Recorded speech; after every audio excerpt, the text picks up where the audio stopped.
Gideon Price moved through the dark stable with the quiet certainty of a man who believed he would never be caught. He stopped at the third stall, unlatched the gate, and pressed a soaked rag against Raven's muzzle. Not long enough to kill, but long enough to make the fever worse. Long enough to make certain no one could save him in time. The stallion shuddered. Gideon stepped back, latched the gate, and walked out into the night like he had simply gone to check the water troughs. He had done it 3 times already. He would do it a 4th if he had to, because a dead horse meant a broken rancher, and a broken rancher meant Margaret Whitlock could move in and take everything Elias Boone had spent 20 years bleeding to build. If this is your first time here, we would love to have you with us. Please subscribe to the channel so you never miss a story. And if this one pulls at something in you, hit that like button and drop a comment, letting us know what city or country you're watching from. It means more than you know to see how far these stories travel. Now, let's go back to the beginning. Vivian Hartley stepped off the stage in Silver Creek with $14 folded inside her boot, a scuffed leather case that had belonged to her father, and the specific kind of tiredness that doesn't come from a long journey, but from years of being told you don't belong somewhere before you've even arrived. She was 31 years old.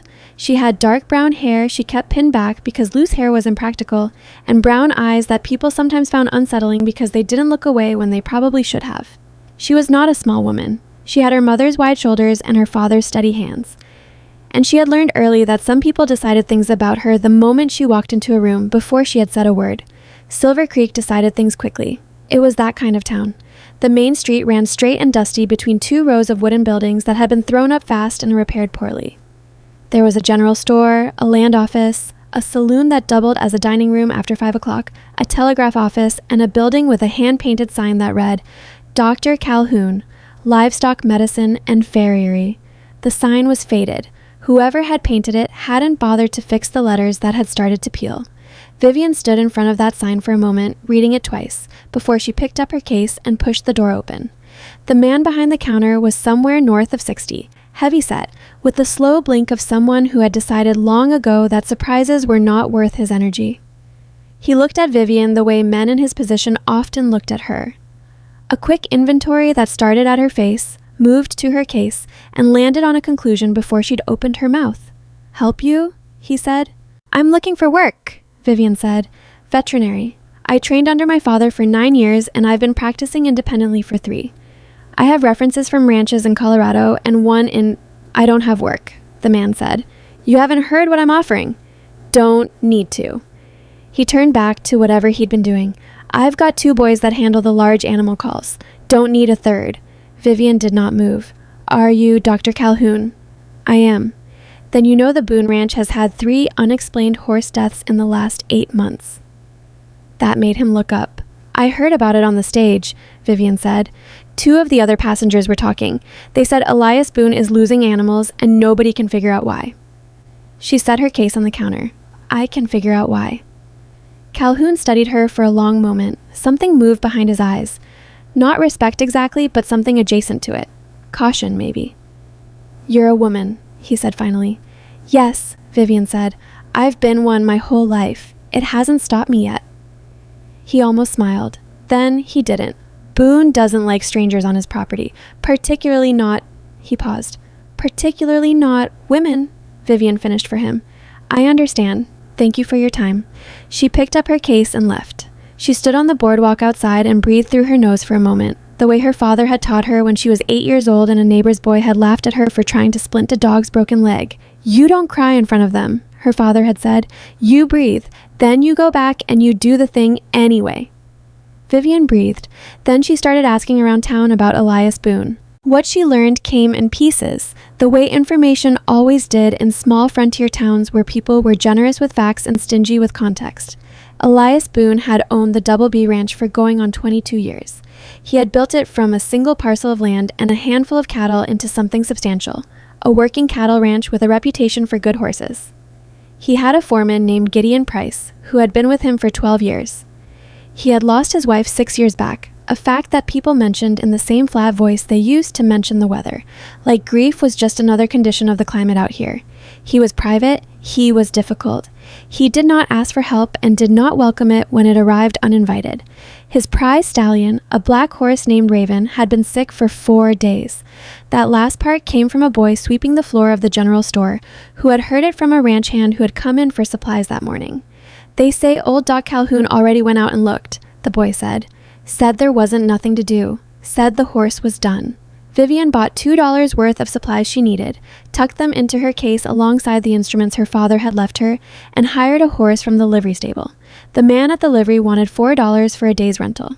She talked him down to $2.50 by pointing out that the horse he was offering her had a stone bruise on his left front hoof that was going to get worse if he didn't treat it, and she would treat it now in exchange for the discount. He agreed, mostly out of curiosity. She treated the hoof in 12 minutes, loaded her case into the saddlebag, and rode out toward the Double B. The ranch appeared over a low rise in the late afternoon when the light was coming in sideways and turning everything amber. It was larger than she'd imagined. A main house, 2 long bunkhouses, an equipment barn, and a stable block that had been built with more care than anything else on the property. Someone cared about those horses. That much was clear from a distance. A man intercepted her before she reached the gate. He was tall, rangy, with the kind of face that had been handsome once and now just looked like it had been through things. He had a foreman's bearing, the straight back, the deliberate slowness of someone who was used to being in charge of how fast things moved. "Private property," he said. He didn't raise his voice. He didn't need to. "I know," Vivian said. She stayed on the horse. Getting down felt like a concession she wasn't ready to make. "I'm a veterinarian. I heard your stallion is sick. I'd like to take a look at him." Doc Calhoun already looked. "I know. I'd like to look anyway." The man stared at her. "Who are you?" "Vivian Hartley. I trained under Daniel Hartley out of Denver. Before that, work in Colorado, ranches for—" "I didn't ask for your history," the man said. "I asked who you are." "Those are the same question," Vivian said. Something tightened in his jaw. "Boone doesn't want visitors." "I imagine he doesn't, but his horse is dying and I might be able to help. Is that worth 5 minutes of his time?" A long pause. The man— she didn't know yet that his name was Gideon Price, didn't know yet what he was— looked at her case, looked at her face, and made a calculation. She would think about that calculation later. She would understand, later, that what she'd read as reluctance was something else entirely. "Wait here," he said. He walked toward the main house. Vivian waited. She used the time to look at the stable block. Even from this distance, she could see that one of the stall doors was different from the others, slightly ajar, like someone had left it in a hurry. She could hear, or thought she could hear, a sound from inside. Not a whinny. Something lower, more effortful. Gideon came back with another man. Elias Boone was not what she'd expected, though she couldn't have said exactly what she had expected. He was in his mid-40s, with the build of a man who worked outdoors with his hands and had for a very long time. His hair was dark, going gray at the temples. He had a face that was hard to read, not because it showed nothing, but because it showed several things at once. Exhaustion, weariness, something that in another light might have been grief. He wore his grief the way men who'd been raised not to show it always wore it. Somewhere behind the eyes, visible only if you were looking for it. He looked at Vivian the way the whole town had been looking at her all day. "Calhoun says the horse is gone," Elias said. His voice was flat, not unkind, just flat, the way a man sounds when he's already made peace with something and doesn't want to have to unmake it. "Calhoun might be right," Vivian said, "but I'd like to look before we accept that." "Why?" It was a fair question. She answered it honestly. "Because I've seen horses that looked done and weren't, and I've seen veterinarians give up because they were tired or busy or just not interested enough to look harder." She held his gaze. "I'm interested. I have nowhere else to be. Let me take 10 minutes with your horse, and if I don't see anything Calhoun missed, I'll leave and you'll never hear from me again." Elias looked at Gideon. Gideon's expression was unreadable. 10 minutes, Elias said. Raven was worse than she'd expected. The stallion stood in the back corner of his stall with his head hung nearly to the ground, his flanks wet with sweat, his breathing labored and too fast. He was a magnificent animal. Even in this state, even with his coat dulled by fever and his eyes glazed, you could see what he was. You could see why someone had named him Raven. He did not flinch when Vivian entered the stall. That worried her more than anything else. A horse with enough fight left in him will react to a stranger. This horse just stood there. She moved slowly. She put her case down near the door, which meant getting within his reach before she retrieved anything from it, which was a calculated risk. She approached him from the left, talking low and steady. Not soothing words exactly, just the sound of a human voice behaving normally in proximity to something frightened. "All right," she said quietly. "I'm not here to hurt you. I'm just going to look." She ran her hands over his neck first. Fever, significant, but not the highest she'd felt. His pulse was elevated. His gums were pale, drier than they should be. She checked his eyes, his breathing pattern, the set of his muscles. Then she started working methodically along his body, pressing gently, watching for the specific kind of flinch that wasn't pain avoidance but localized response. Elias stood at the stall door. She was aware of him watching, but she didn't let it change what she was doing. Gideon had not followed them to the stable. She found it on the left side, behind the shoulder, at the edge of the thick winter coat that hadn't fully shed.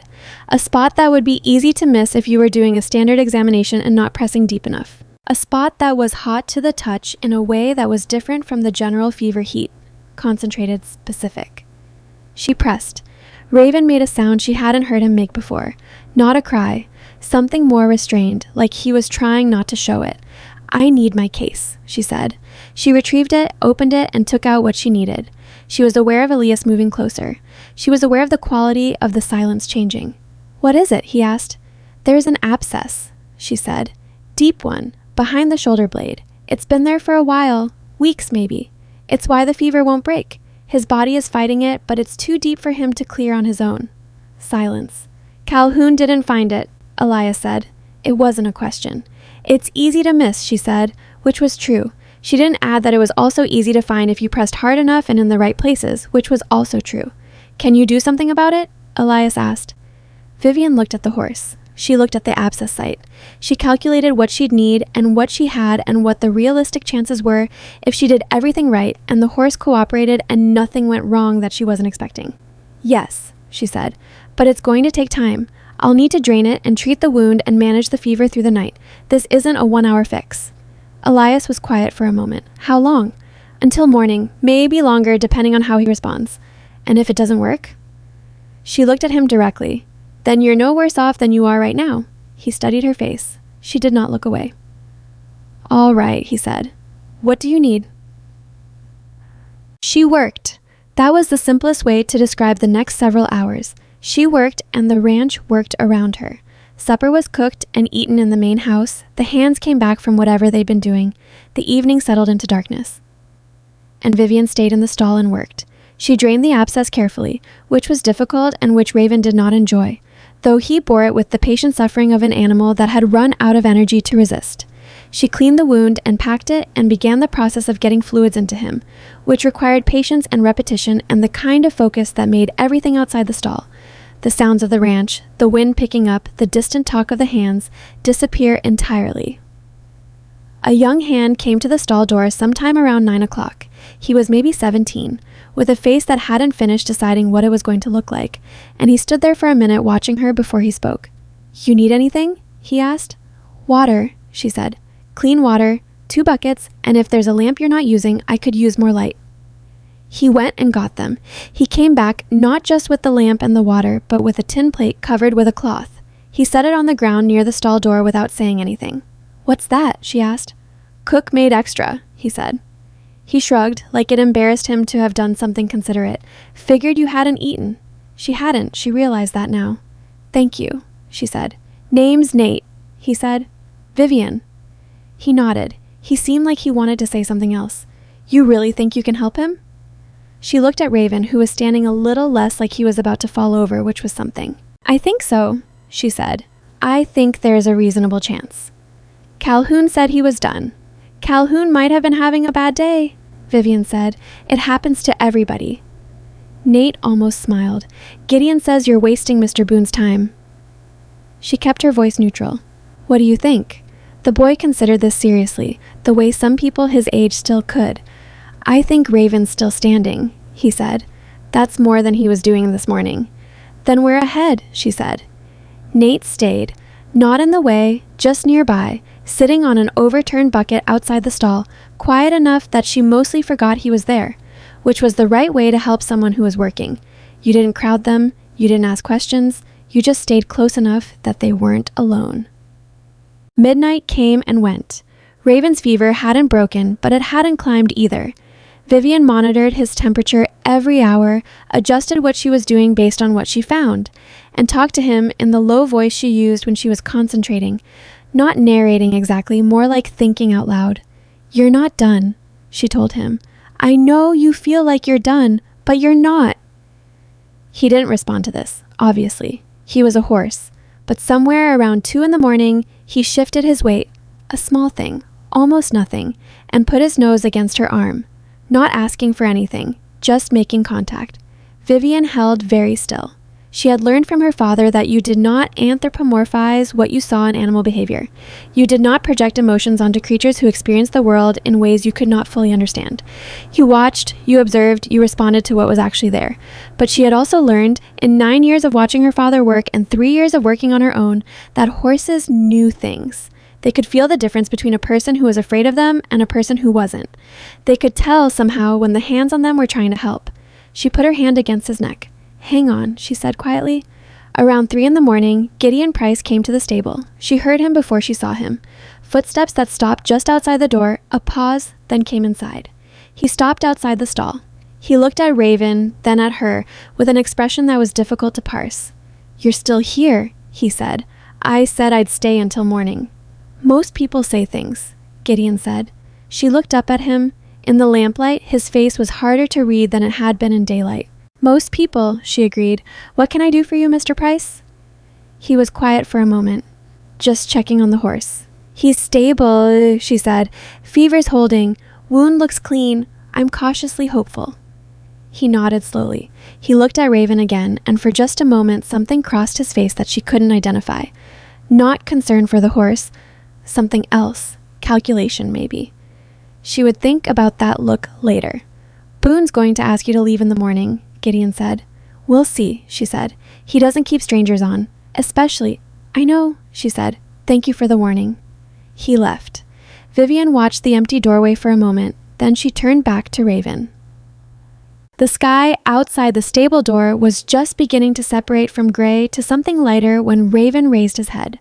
Not the weak, effortful lift of a sick animal trying to orient itself.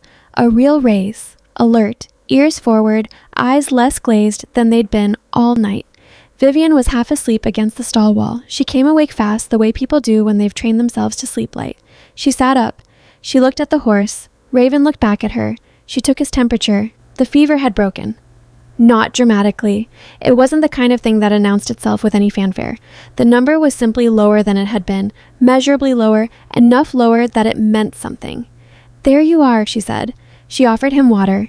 He sniffed the bucket, then drank. Slowly, not with any enthusiasm, but he drank on his own.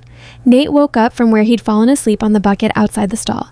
He looked at Raven, looked at Vivian, and understood without being told. He went to get Elias. Elias came to the stable before he'd been awake long enough to have coffee. He was still buttoning his shirt when he came through the stable door, and he stopped when he saw the horse. Raven was standing at the front of the stall. He was watching the door the way horses watch things when they're paying attention again. Elias was quiet for a long time. "His fever broke," Vivian said from where she was cleaning up her instruments. "A couple hours ago. He's drinking. I'll need to change the wound dressing twice a day for the next 10 days and keep watching for secondary infection. But I think he's going to be all right." Elias walked slowly to the stall door. Raven put his nose over the gate and pressed it against Elias's chest. The rancher stood there with his hand on the stallion's face and didn't say anything for a while. Vivian kept her attention on her instruments. Some moments didn't need to be watched. "What do I owe you?" Elias said finally. Vivian straightened. She looked at him, this difficult man with his guarded face and his hand still resting on his horse's neck. She had thought about what she was going to say when this moment came. She had thought about it during the long hours of the night, when thinking was the only thing that kept the tiredness from taking over. She had considered asking for payment, which she needed. She had considered asking for a reference, which she also needed. She had considered the practical and reasonable options. And then she had decided, "I want a chance to work," she said. "A real one. Not a single call, not a favor. A trial. Let me work your horses for 6 weeks and see what I can do." Elias looked at her. The guardedness in his face didn't disappear, but something shifted behind it. "I've got a foreman," he said. "I know. I'm not asking to replace your foreman. I'm asking to take care of your horses." Gideon manages the horses. Gideon manages a lot of things, Vivian said carefully. Your horses need someone whose only job is the horses. Silence. Outside, the morning sounds of the ranch were beginning. Boots on wooden steps, someone calling across the yard, the particular creak of a gate swinging open. 6 weeks, Elias said.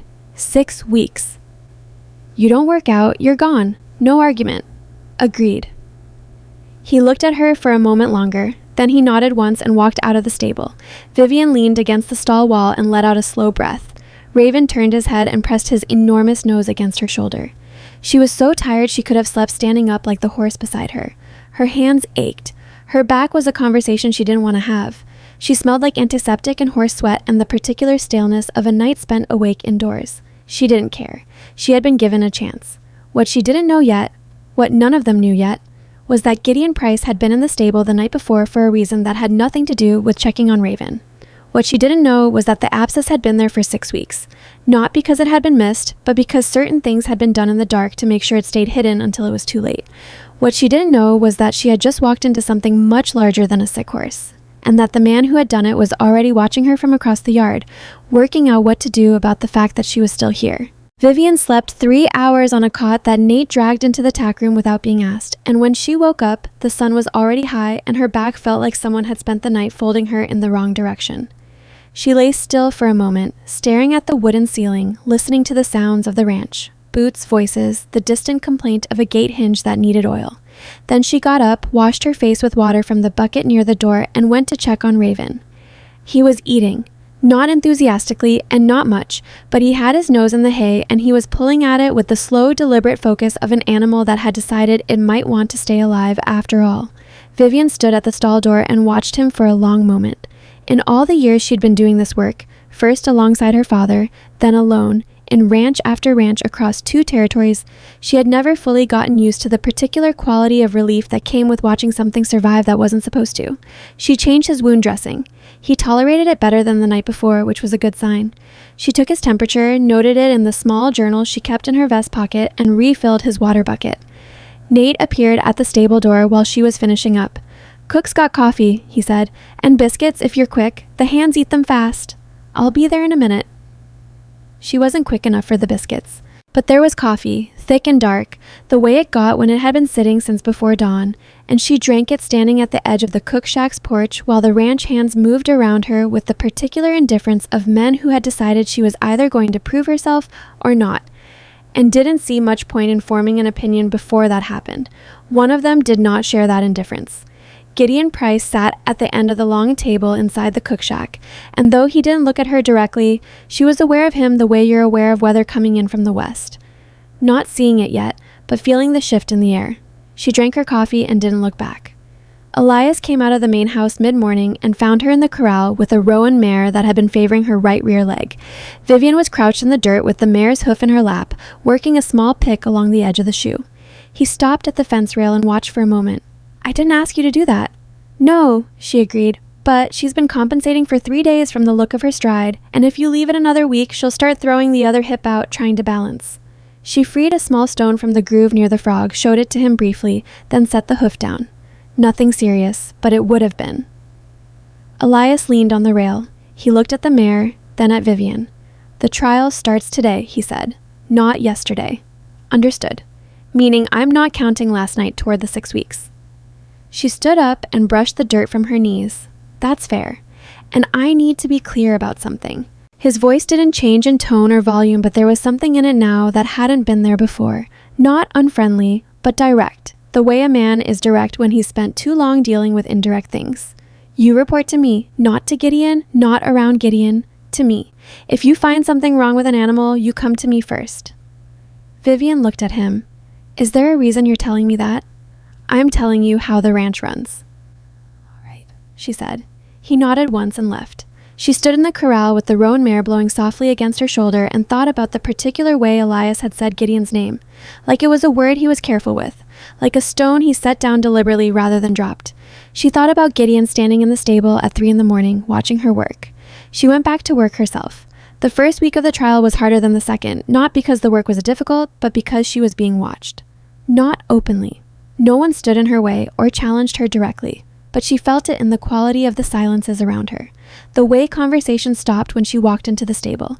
The way Gideon's two regular hands, a man named Cole and another one they called Burl, always seemed to be occupied with something in the same area of the barn she was working in. She kept her records from the first day. It was something her father had instilled in her early. You kept records not because you expected to need them, but because the day you needed them and didn't have them was the day it mattered most. She noted each animal, each treatment, each observation, temperature, appetite, gait, coat condition, any behavioral changes. She noted the dates. That was when she started to see the pattern. It took her 4 days of going back through what records existed before she was certain. The Double B kept a livestock ledger, treatments administered, feed purchases, farrier visits, and it was incomplete in the particular way records got incomplete when someone had been maintaining them carelessly for a long time. But there was enough there, enough gaps, enough dates that didn't line up. 3 horses in the last 8 months, all of them sick in ways that were hard to diagnose quickly. All of them had experienced prolonged illness that didn't respond to standard treatment. One of them had died. The other 2 had recovered slowly, over weeks after Calhoun's initial treatment failed and was repeated. Vivian sat in the tack room with the ledger open on her knee and thought about what she knew about infections that hid themselves, about fevers that kept returning, about wounds that didn't close properly, about the kind of damage that looked like bad luck unless you were specifically looking for the other possibility. She didn't say anything yet. She wasn't certain, and certainty mattered before you said something that couldn't be unsaid. But she watched Gideon more carefully after that. He was good at his job. She had to give him that. He managed the hands efficiently, coordinated the workday, kept the ranch operating with the smooth competence of someone who had been doing it for a long time and had it all mapped in his head. He was not cruel to the animals, at least not visibly. He did not do anything in the time she was watching him that she could point to directly. But there were things, small things. He checked Raven's stall more often than made sense. Not every day, but frequently enough that she started noting the times. She noted that he always did it alone. She noted that after his visits, Raven seemed sometimes slightly more agitated than before, though not enough that anyone who wasn't paying close attention would notice. She paid close attention. On the 9th day of her trial, a man rode into the Double B that Vivian had not seen before. He came in the late afternoon and went directly to the main house, and Elias met him on the porch and they talked for a while with the kind of body language that means the conversation is not going well.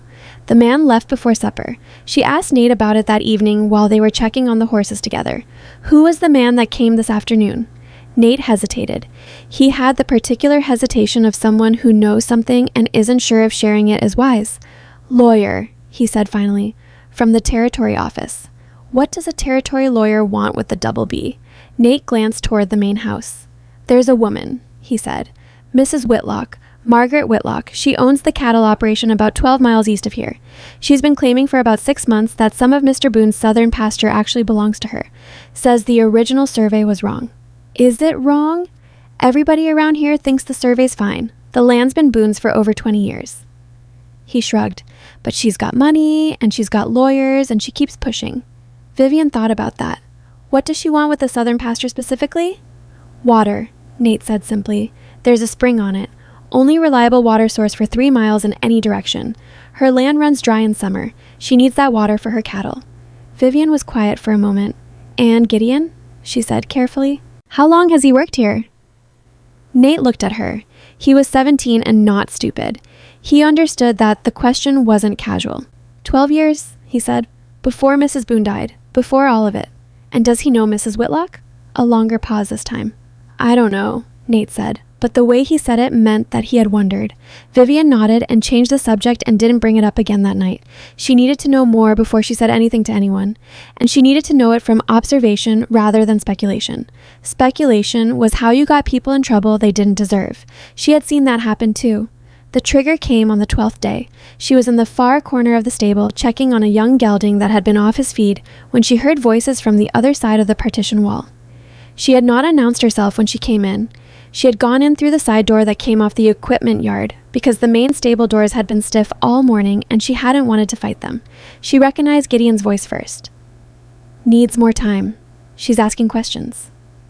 A second voice, one she didn't recognize. Male, careful, the vowels slightly more clipped than the local way of speaking.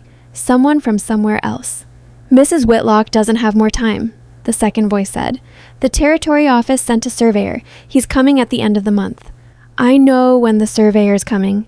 Then you know that if Boone has his paperwork in order before that, he won't, Gideon said. I've made sure the right things are missing. Vivian stopped breathing. She pressed herself against the partition wall and did not move. And the woman? The second voice asked. A pause. She's a problem, Gideon said. She's looking at the ledgers. She's keeping her own records. I don't know how much she's worked out. Can you get her gone? I'm working on it. Vivian stood in the corner of the stable with her hand pressed flat against the wood partition and the young gelding nosing at her arm in polite confusion, and she thought very fast and very clearly. She waited until she heard footsteps, 2 sets moving away toward the main stable doors. She gave it a full minute, counting slowly in her head.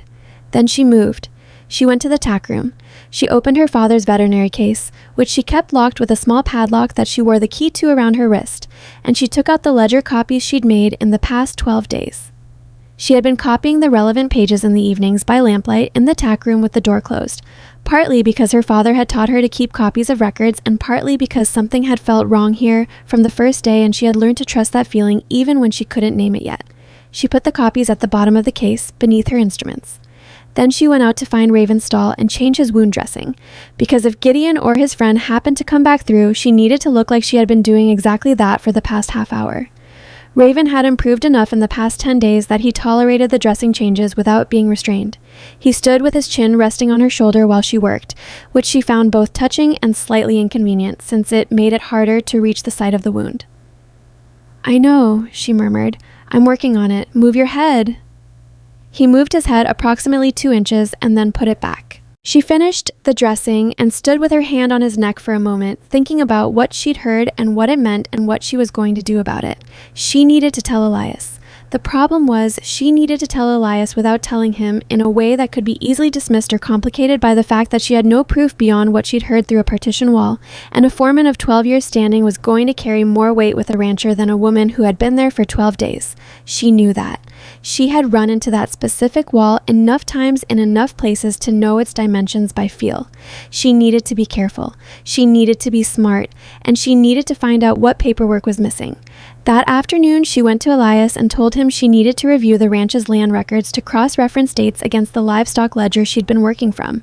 She framed it as being about the horses. About identifying whether any of the illness patterns corresponded to changes in the horses' grazing locations, which was not entirely untrue. Elias looked at her for a moment. Why the land records, he said. Because if animals were being moved to different pastures at specific times and getting sick after, that's a pattern worth knowing about. He considered this. He was a man who weighed things before he answered, which she had come to appreciate. The land files are in the office, he said. Back cabinet, left side. I'll tell you where the key is. The office was a small room off the main house's back hallway. A desk, a bookcase, 2 filing cabinets, and the smell of tobacco and old paper.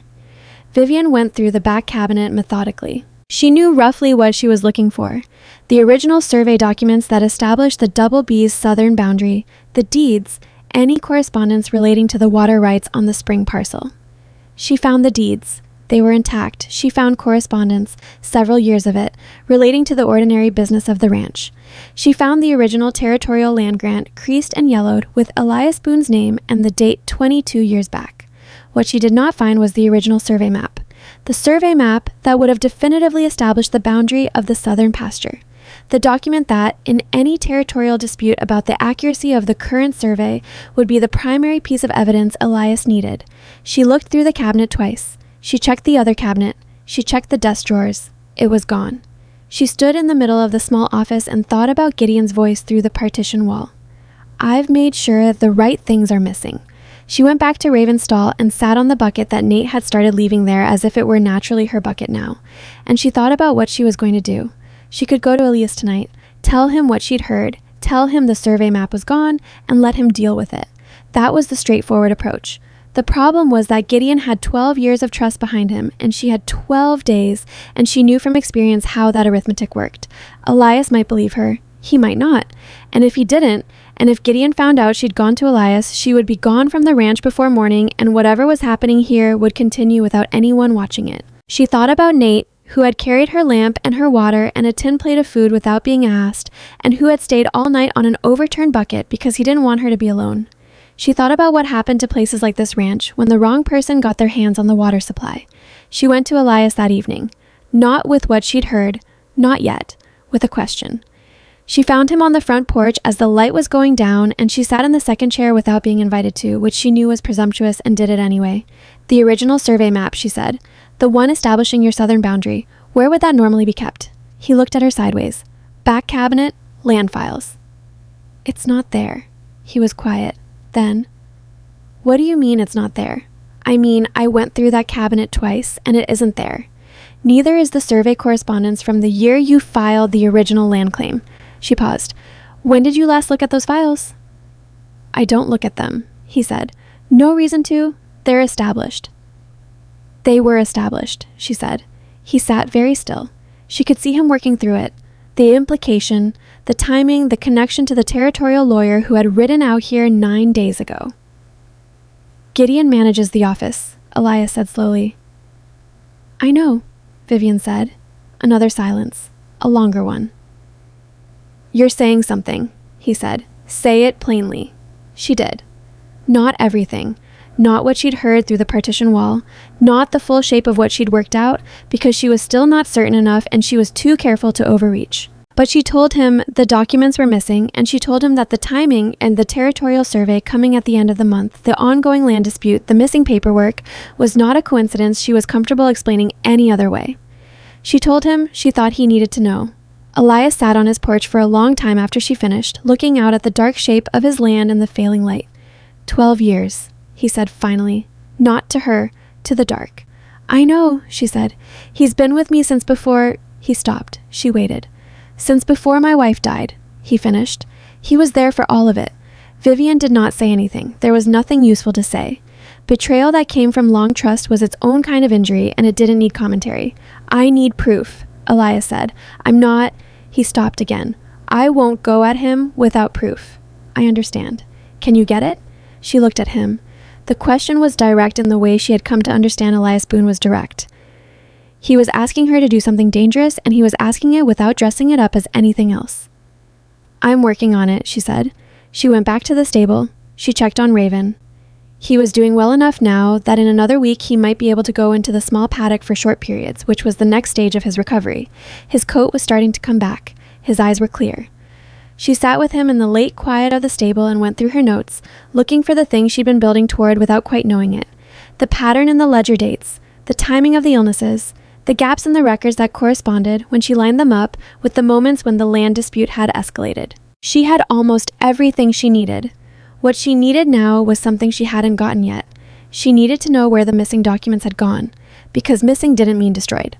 Documents like that, useful documents, the kind that could be used as leverage or simply kept out of the way until the right moment. Those didn't get burned. They got moved. She was thinking about where a man like Gideon would move something like that when she heard the sound. It came from outside, a sharp creak, like a fence post taking weight, followed by nothing. She stayed still and listened. The horses around her were quiet, which was a better indicator than her own ears. Then she heard it again, closer. She put her hand over the lamp, not extinguishing it, but reducing the light, and moved to the stable wall where she could see through the gap in the boards to the yard beyond. Gideon was walking slowly along the back fence line with a lamp of his own, low, shielded. He was moving toward the small equipment shed at the far end of the yard, the one that stored tools in winter and hadn't been opened much since the weather turned. Vivian watched him until he reached the shed and went inside. She gave him 3 minutes. Then she pulled on her coat and went out through the side door.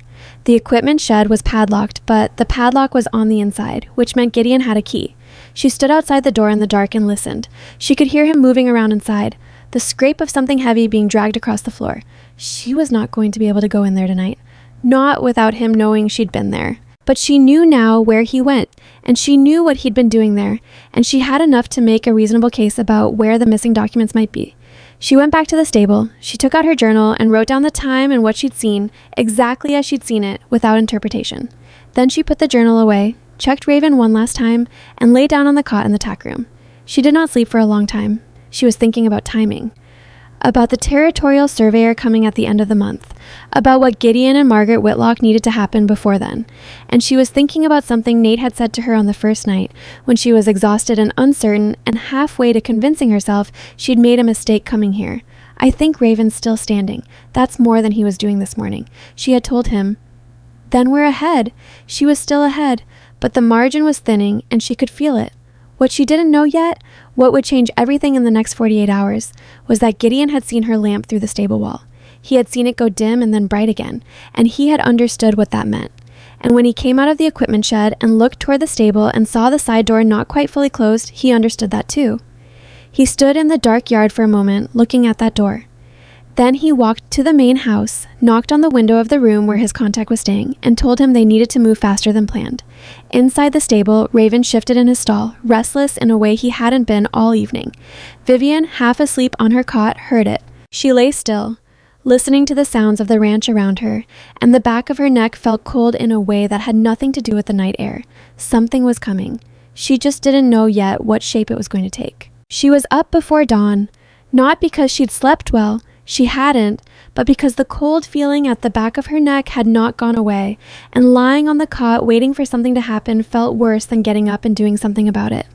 She washed her face, checked on Raven, noted his temperature in her journal, and was standing at the stable door watching the sky go from black to the particular dark blue that came just before color when she made her decision. She was going into that equipment shed, not with Gideon there, in daylight, with him occupied elsewhere, when she could look without being caught looking. She needed to know if the documents were there, and she needed to be able to tell Elias with something more than a theory built on lamplight and instinct. The opportunity came mid-morning. A fence line on the north pasture had come down overnight. Not dramatically, just a section of posts that had been leaning for a season finally giving up. And Gideon took Cole and Burl and two of the other hands out to repair it. It was the kind of job that would take most of the morning. Vivian watched them ride out, then waited another 10 minutes to be certain, then crossed the yard to the equipment shed. The padlock on the outside hasp was closed, but it was an old lock, the kind her father had kept in a box of miscellaneous hardware because the key was lost and he hadn't gotten around to replacing it. She had spent one rainy afternoon when she was 12 years old learning to open every lock in that box with a bent piece of wire because her father believed that practical knowledge was never wasted. She had not thought about that afternoon in years. It took her 4 minutes. The shed was dim and smelled of oil and old wood and something else beneath it, a sharper smell. Mineral and faintly chemical that she identified after a moment as the specific kind of preservative used on important papers to keep them from moisture damage. It was a smell she knew from her father's files. She moved carefully through the shed. Tools along one wall, a broken plow frame, stacked feed sacks that had been empty long enough to go stiff. In the back corner, half hidden behind a section of rolled fence wire, she found what she was looking for. It was a tin box, the kind used for keeping documents dry, with a simple clasp rather than a lock. She opened it. The original survey map was on top, folded, creased at the folds, but intact and legible. Beneath it, the survey correspondence, 4 letters exchanged between Elias and the Territorial Land Office 20 years ago, establishing the boundary of the southern pasture and the water rights attached to it. Beneath that, a document she hadn't expected, a letter, handwritten, on stationery she recognized after a moment as the letterhead of the Whitlock Cattle Company.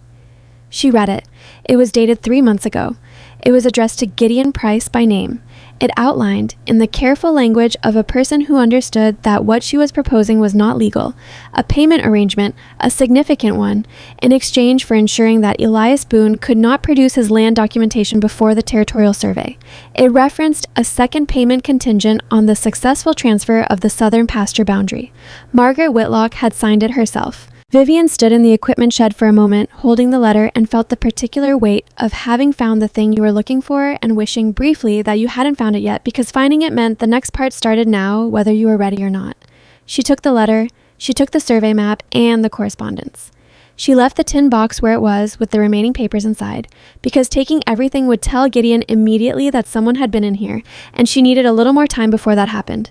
She went back to the stable, unlocked her father's veterinary case, and put the documents beneath her instruments. Then she locked the case and settled the key back on her wrist. She checked on Raven. He was good. Better than good, actually. He had started moving around his stall with something approaching his old energy, and when she came to the gate, he pressed forward to greet her with a pushiness that made her smile despite everything. "You're getting better," she told him. He bumped her hand with his nose, looking for something she didn't have. She gave him the stub of a carrot she'd had in her pocket since breakfast. "Don't tell anyone," she said. "It'll ruin my professional reputation." She needed to get the documents to Elias without Gideon knowing before she was ready. She thought about that through the noon hour while she made her rounds of the other horses and noted her observations and did the ordinary work of the day. She had learned from her father that the best way to move carefully was to keep moving normally, that people notice stillness more than they notice motion, that someone who changed their routine stood out far more than someone who simply went about their business. So she went about her business. She was treating a quarter crack in one of the bay gelding's hooves when she heard the sound of horses coming into the yard. Not Gideon's party returning from the fence line, but a different sound, more horses than that, and the specific jingle of formal tack rather than working gear. She set the gelding's hoof down and looked out through the stable door. 3 horses and a buggy. The buggy was well kept, black lacquered, with a matched pair of grays pulling it, and the woman who stepped down from it when it stopped in the yard was dressed in the way of someone who wanted to make certain you understood she had money before she said anything else. Margaret Whitlock was somewhere in her mid-50s, broad-shouldered, with silver hair worn up and a face that had once been handsome and now was simply formidable. She had 2 men behind her, not ranch hands from the look of them. Men who stood slightly back and slightly too still, the way men stand when their job is to be available rather than to work. And behind the buggy, riding separately on a gray horse that matched the buggy team, was a man in a suit with a leather satchel across his body, a lawyer. Vivian did not move from the stable doorway. She watched. Elias came out onto the front porch. He had clearly not been expecting this, and his face showed it. Not panic, but the particular controlled stillness of a man who was recalibrating in real time. "Mrs. Whitlock," he said. His voice carried across the yard, flat, polite, the way you are polite to someone you'd rather not be polite to. "Mr. Boone." Margaret Whitlock's voice was the kind of voice that had spent years in rooms where it expected to be listened to. "I apologize for the unannounced visit. My attorney has some papers he'd like to discuss with you." "Your attorney always has papers," Elias said. "That's generally what attorneys are for." She smiled, and it was the smile of a woman who knew she was holding better cards than the person across the table. "May we come inside?" Elias looked at the lawyer, at the 2 men standing behind Margaret, at the buggy. He looked briefly at the stable where Vivian was standing. She wasn't sure if he saw her. "I'll hear what he has to say on the porch," Elias said.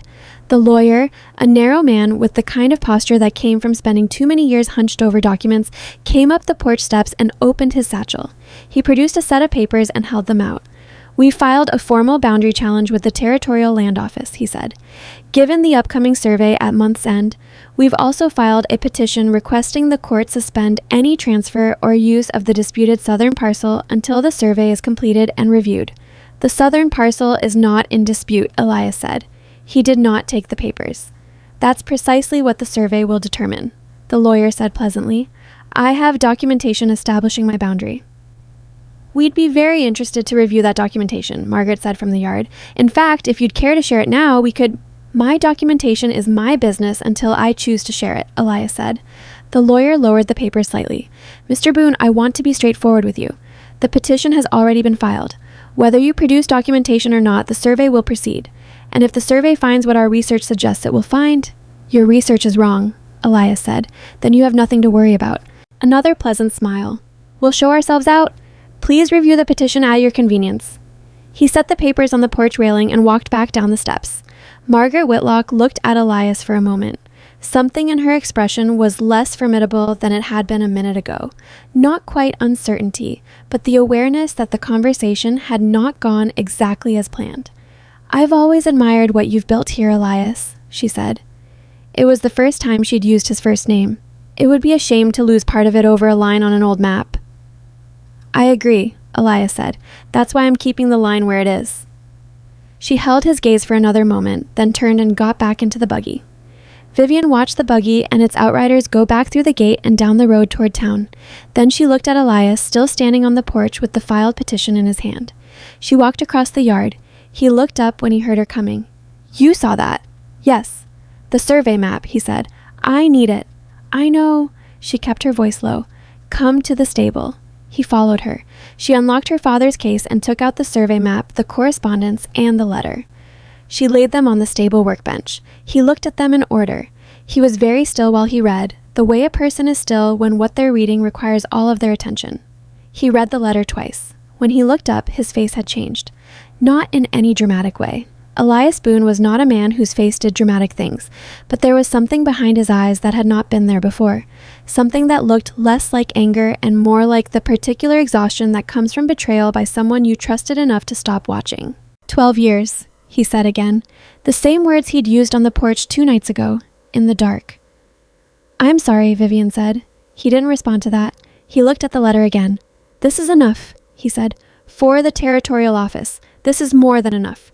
Yes, but I need you to know, Gideon doesn't know I have the letter. He knows I was near the shed last night. He may suspect something. If he realizes the letter is gone before you can get it to the right people, he won't get the chance, Elias said.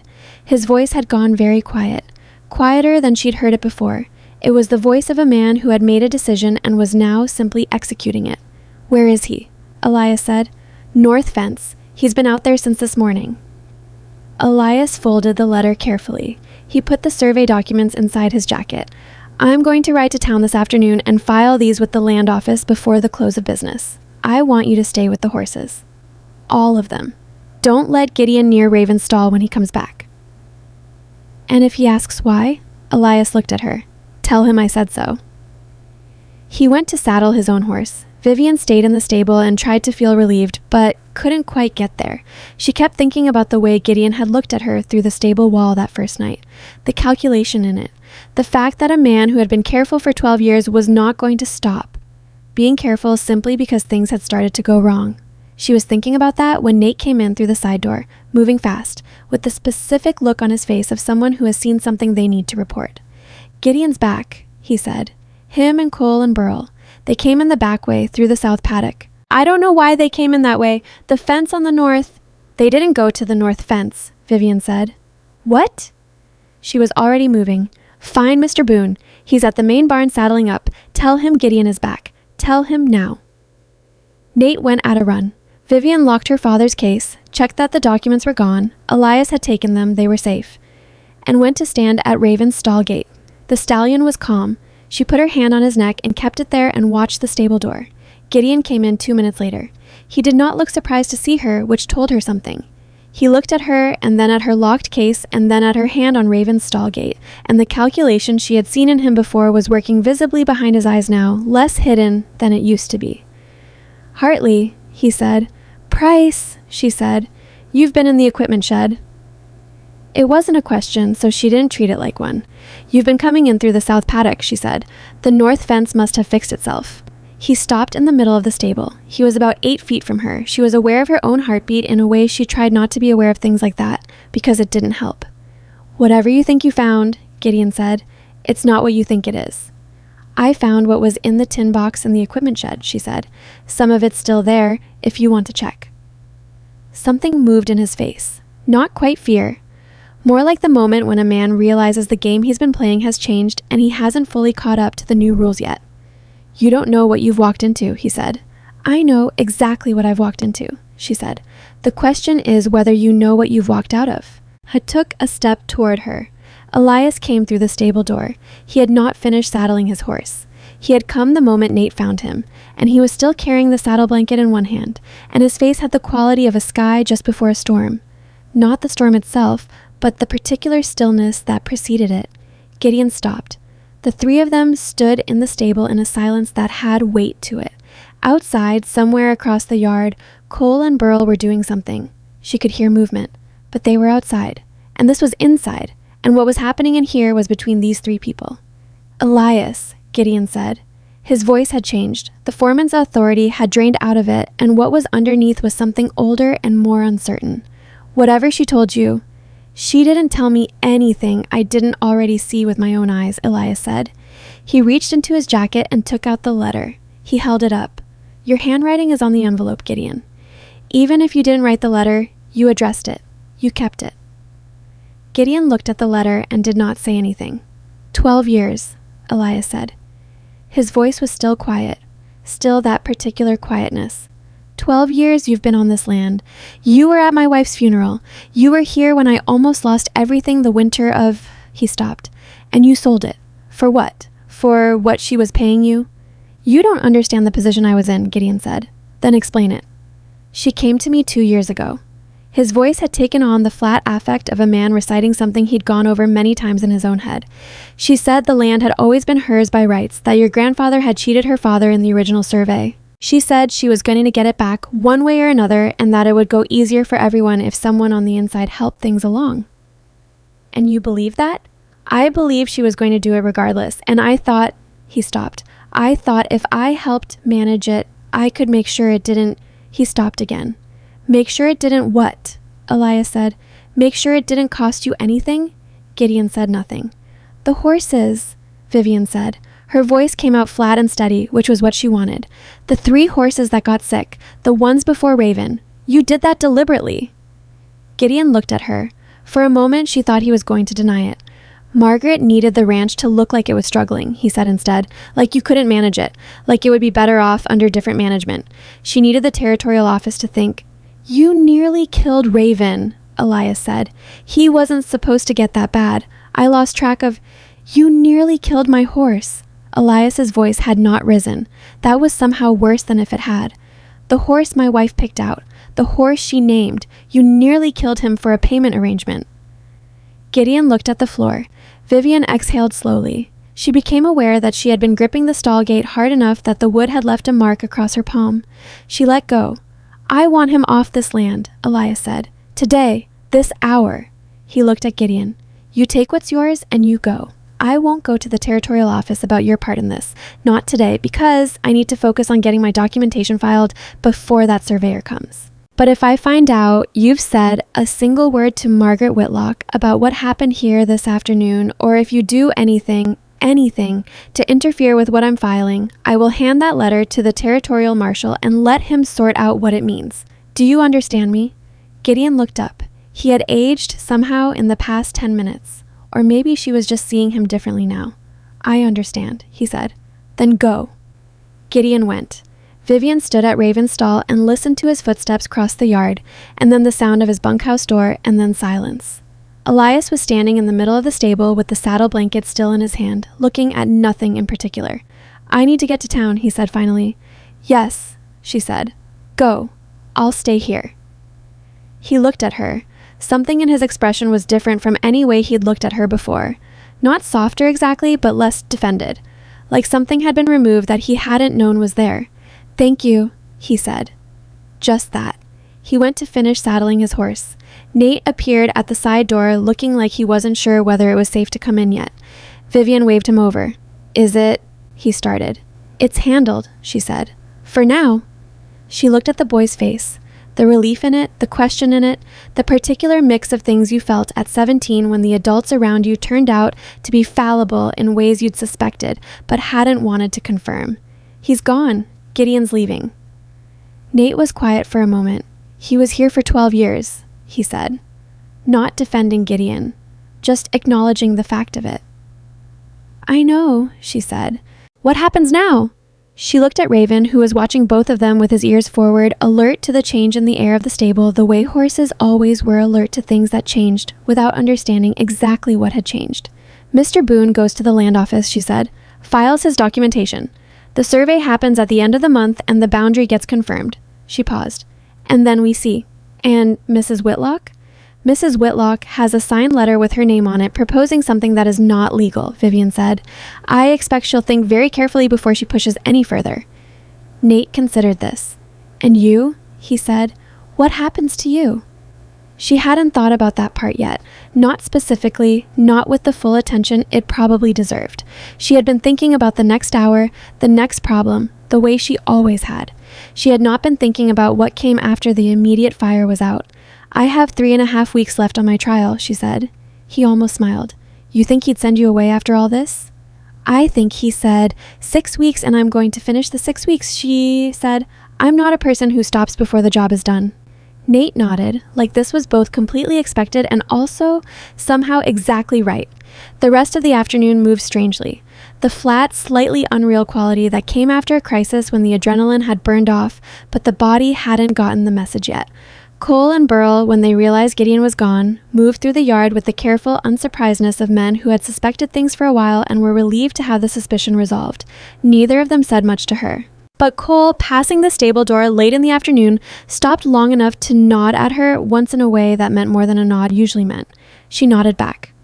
Gideon was gone by the time the sun reached the tops of the western peaks. She did not watch him leave. She was checking on a paint mare in the far stall who had been showing early signs of a hoof condition that, caught now, was straightforward to treat. She was making her notes. She was doing her work. She was almost done with her notes when the wind changed. She noticed it first as a sound, a low frequency she felt more than heard, the kind of pressure change that preceded weather. She went to the stable door and looked at the sky to the northwest. The clouds were the color of an old bruise, moving fast from the mountains toward the valley. The light had gone strange and flat. "Nate," she called. He came out of the feed room where he'd been working. "Get the horses that are in the paddocks inside," she said. "Now, all of them. Don't wait for anyone to tell you it's needed." He looked at the sky and went without asking why. She went to help him. They got 7 horses in before the first crack of lightning split the air somewhere north of the ranch. The sound hit a moment later, the physical percussion of it rolling down through the mountains, and several of the horses still in the paddocks threw their heads and scrambled toward the fence. Vivian moved through them, talking low and steady, the same voice she used in stalls, the same voice she'd used with Raven on the first night. Calm was contagious in the same direction that panic was contagious, and she knew this and used it, getting a rope on each animal and moving them toward the stable door with deliberate, unhurried purpose. The rain came sideways. She was soaked through before she got the 6th horse inside. Her boots were full of water. There was mud to the ankle in the paddock, and the ground was still moving water in channels that hadn't been there 20 minutes ago. She was going for the 7th, a gray mare that had pressed herself into the far corner of the paddock, when Nate shouted from somewhere behind her. She couldn't make out the words over the rain. She got the mare and brought her in and latched the stable doors and turned to find Nate standing at the back of the stable with his lamp up, his face pale under his tan. "The south fence," he said. "Something's wrong with the south fence." She pushed wet hair off her face. "Wrong how?" "It's down," he said. "Cole just came from there. He said it looks like it was cut." She felt the cold at the back of her neck again, the same cold from last night. "How many horses were in the south pasture?" she said. 8, Nate said. "And Raven." She looked at Raven's stall. It was empty. She had not brought Raven in because he had only been in the paddock for 3 days, small, supervised sessions, the beginning of his recovery exercise.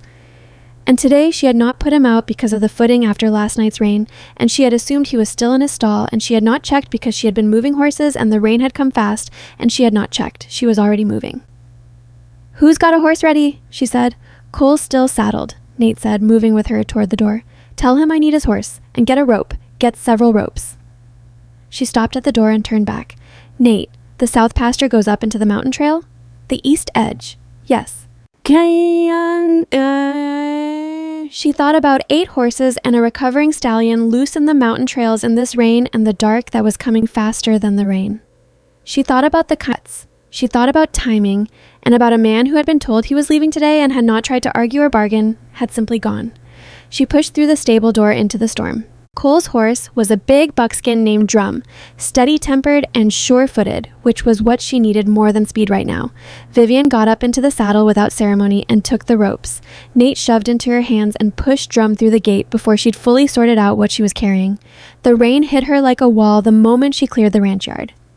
It had the weight and direction of something personal, driving in from the northwest with the kind of force that bent the grass flat and turned the visible world into a gray smear of water and wind. She kept her head down and her eyes up, which was a contradiction but the only workable one, watching the ground for the worst of the mud while keeping enough peripheral vision to navigate toward the south pasture. The cut fence was obvious even in the rain. The wire had been pulled from 3 posts in a clean section about 8 feet wide. Not storm damage, not age. Clean cuts, low on the wire. The kind you made with good pliers and a clear intention. She looked at it for 2 seconds and rode through the gap. The south pasture was empty. The horses had scattered fast, which was what horses did in storms. They moved, they didn't bunch, they followed whatever instinct said to get away from the thing that was frightening them. 8 horses plus Raven, loose in 40 acres of pasture that backed up against the mountain trail on its east side. She found the first one within 10 minutes. A bay gelding standing at the far corner of the pasture with his head down and his ears back, miserable and confused but not panicked. She got a rope on him and tied him loosely to a fence post that was still standing. A temporary thing, not ideal, but she couldn't take him back to the ranch and go out again fast enough. She needed to find the others first and figure out who was where. The second and third were together near the creek bed, which had turned from a trickle to a moving problem in the time since the rain started. She got ropes on both of them, tied them together, and left them with the first. The lightning was closer now. Each crack came with a delay that was getting shorter, which meant the storm center was moving over them rather than across. The horses she'd found were getting harder to hold. She kept her voice going, not loud, just present, and worked fast. She found 4 more in the next 20 minutes, scattered across the upper section of the pasture, moving in the aimless, frustrated circles horses made when they were frightened and couldn't find a direction that felt safe. She gathered them the way her father had taught her, approaching from the side rather than the front, keeping herself between the horse and the open ground, using the fence line when there was fence to use. 8 horses. Raven was not among them. She counted again because she was tired and wet and the numbers had to be right. 8 horses tied or grouped near the cut fence, heads down, waiting. Raven was not here. She looked at the east edge of the pasture where the ground started to rise and the scrub thickened into the beginning of the mountain trail. The trail went up into the canyon country above Silver Creek. Rocky, narrow in places, with the kind of terrain that was difficult in good weather and genuinely dangerous in a storm. She rode east. The pasture fence gave way to open ground, and then the ground started rising and the vegetation closed in and Drum's footing changed under her. Firmer here, away from the low areas where the rain was pooling, but uneven, rocky, the kind of ground where a horse needed to pick its way rather than move fast. She gave Drum his head and let him find his own pace. She was calling Raven's name, which she understood was probably not useful.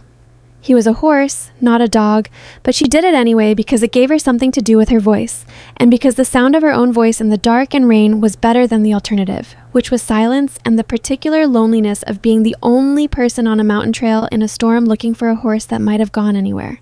She found his tracks in a section of mud between 2 rock outcroppings heading up and east. Recent, the rain hadn't filled them yet. She followed them. The trail narrowed as it climbed. Drum moved carefully, placing each hoof with the deliberate attention of an animal that understood the ground was not to be trusted. The lightning, when it came, gave her brief white seconds of total visibility. Enough to see the trail ahead, the rocks on either side, the dark shapes of scrub oak and juniper bent nearly flat by the wind. In one of those white seconds, she saw him. Raven was 30 yards ahead on the trail, standing at what looked like a wider spot. He was not moving, which was wrong. A frightened horse moved. A horse that had stopped moving either had somewhere it couldn't go or something it couldn't do. She urged Drum forward, carefully. The trail was getting worse here. The rock surface she could feel through Drum's gait was slick with rain, and the edge of the trail on the right side had a quality to it she didn't like, a lack of solidity, an absence of the sound her horse's hooves should have been making. She stopped Drum and got down.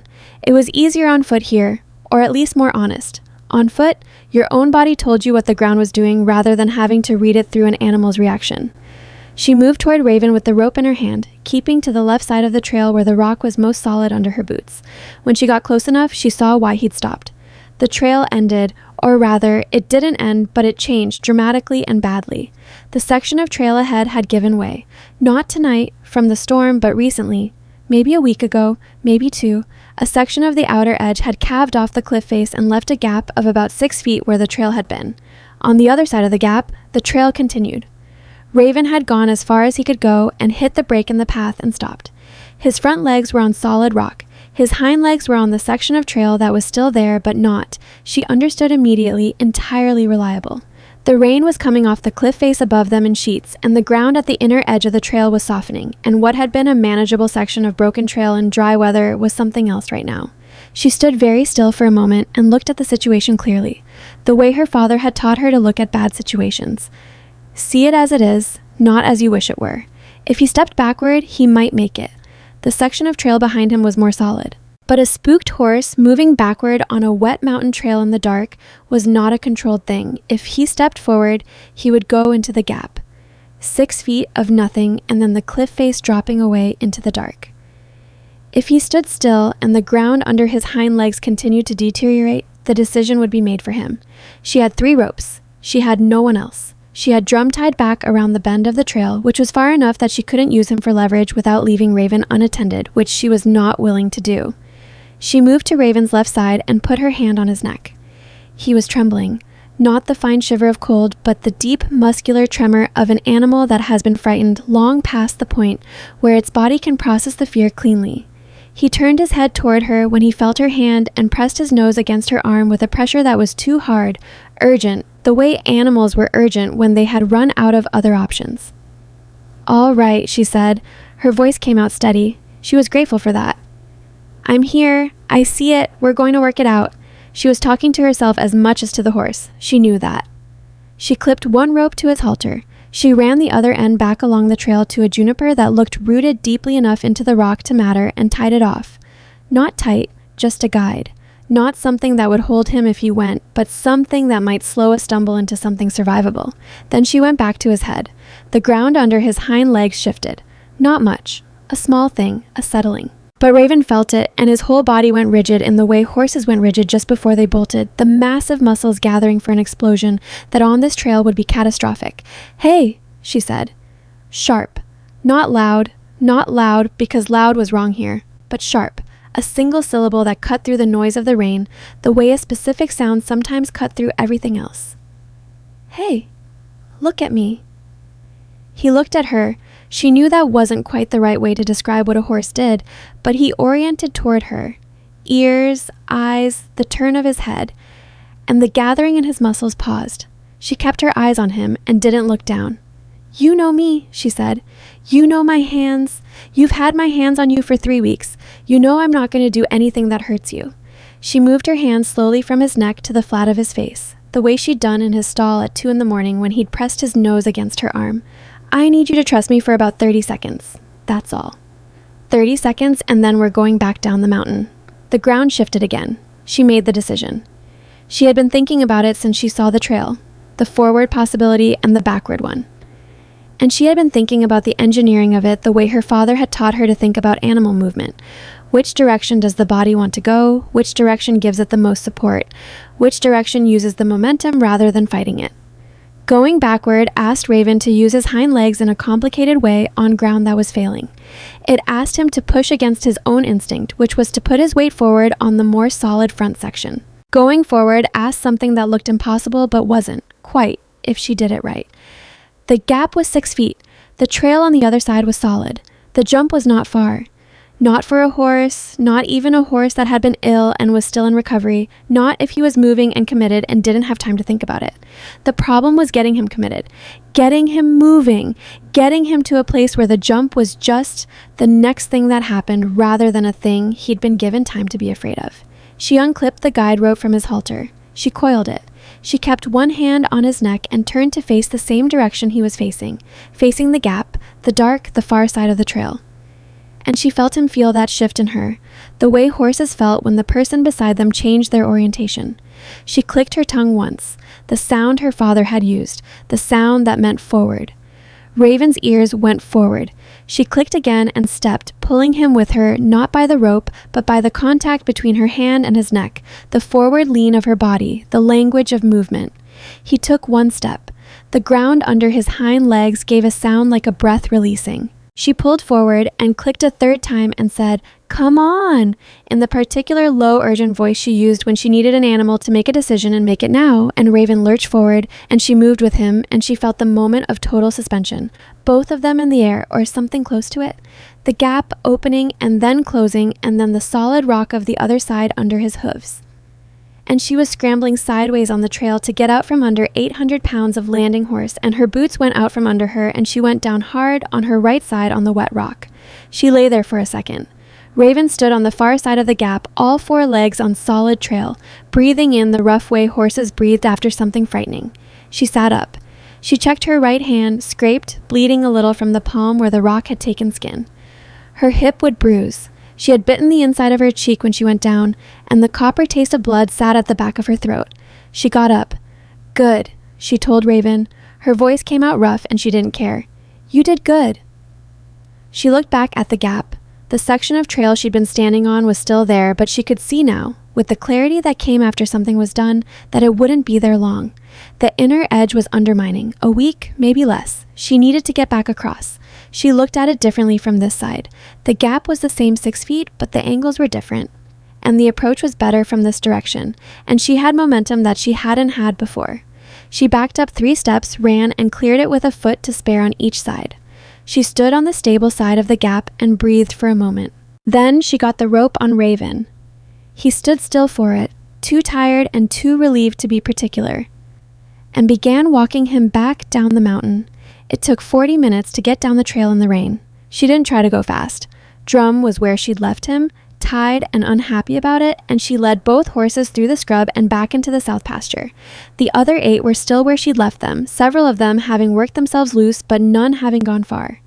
She was getting the second group together and moving them toward the cut fence when she heard hoofbeats coming from the direction of the ranch. 2 riders. One of them was Elias. She knew him by the way he sat the horse, not because she'd been watching him that long, but because some people you recognize at distance for reasons you couldn't fully articulate. He came through the cut fence and across the wet grass and pulled up when he saw her, soaked, holding ropes attached to 3 horses standing in the middle of the storm-wrecked pasture. He looked at her, and he looked at Raven behind her, and he did not say anything for a moment. The second rider was Cole, who immediately went to work on the loose horses without being told. "You found him," Elias said. "He'd gone up the east trail," she said. "There's a break in the path about halfway up. He got stuck." "A break? He jumped it," she said. "He's fine. His legs are fine. I checked." Elias looked at Raven, who was standing behind Vivian with the dazed patience of a horse that had had enough adventure for one evening. Then he looked at Vivian. She could feel what she must look like, soaked through, mud from the knee down, blood dried on her right hand, hair plastered to the side of her face. She had lost her hat somewhere on the mountain. "You went up a mountain trail," Elias said, "in this storm, alone." "Someone had to," she said. "You could have waited." "For what? For him to go over the edge while we were waiting?" He looked at her for a long moment. The rain was still coming, steadier now than it had been, which was somehow worse than the earlier violence of it, the storm settling in for the long work. His face was doing the thing it did when he was working through something he didn't know how to say directly. "How's your hand?" he said finally. She looked down at it. "Fine, scraped. Come here."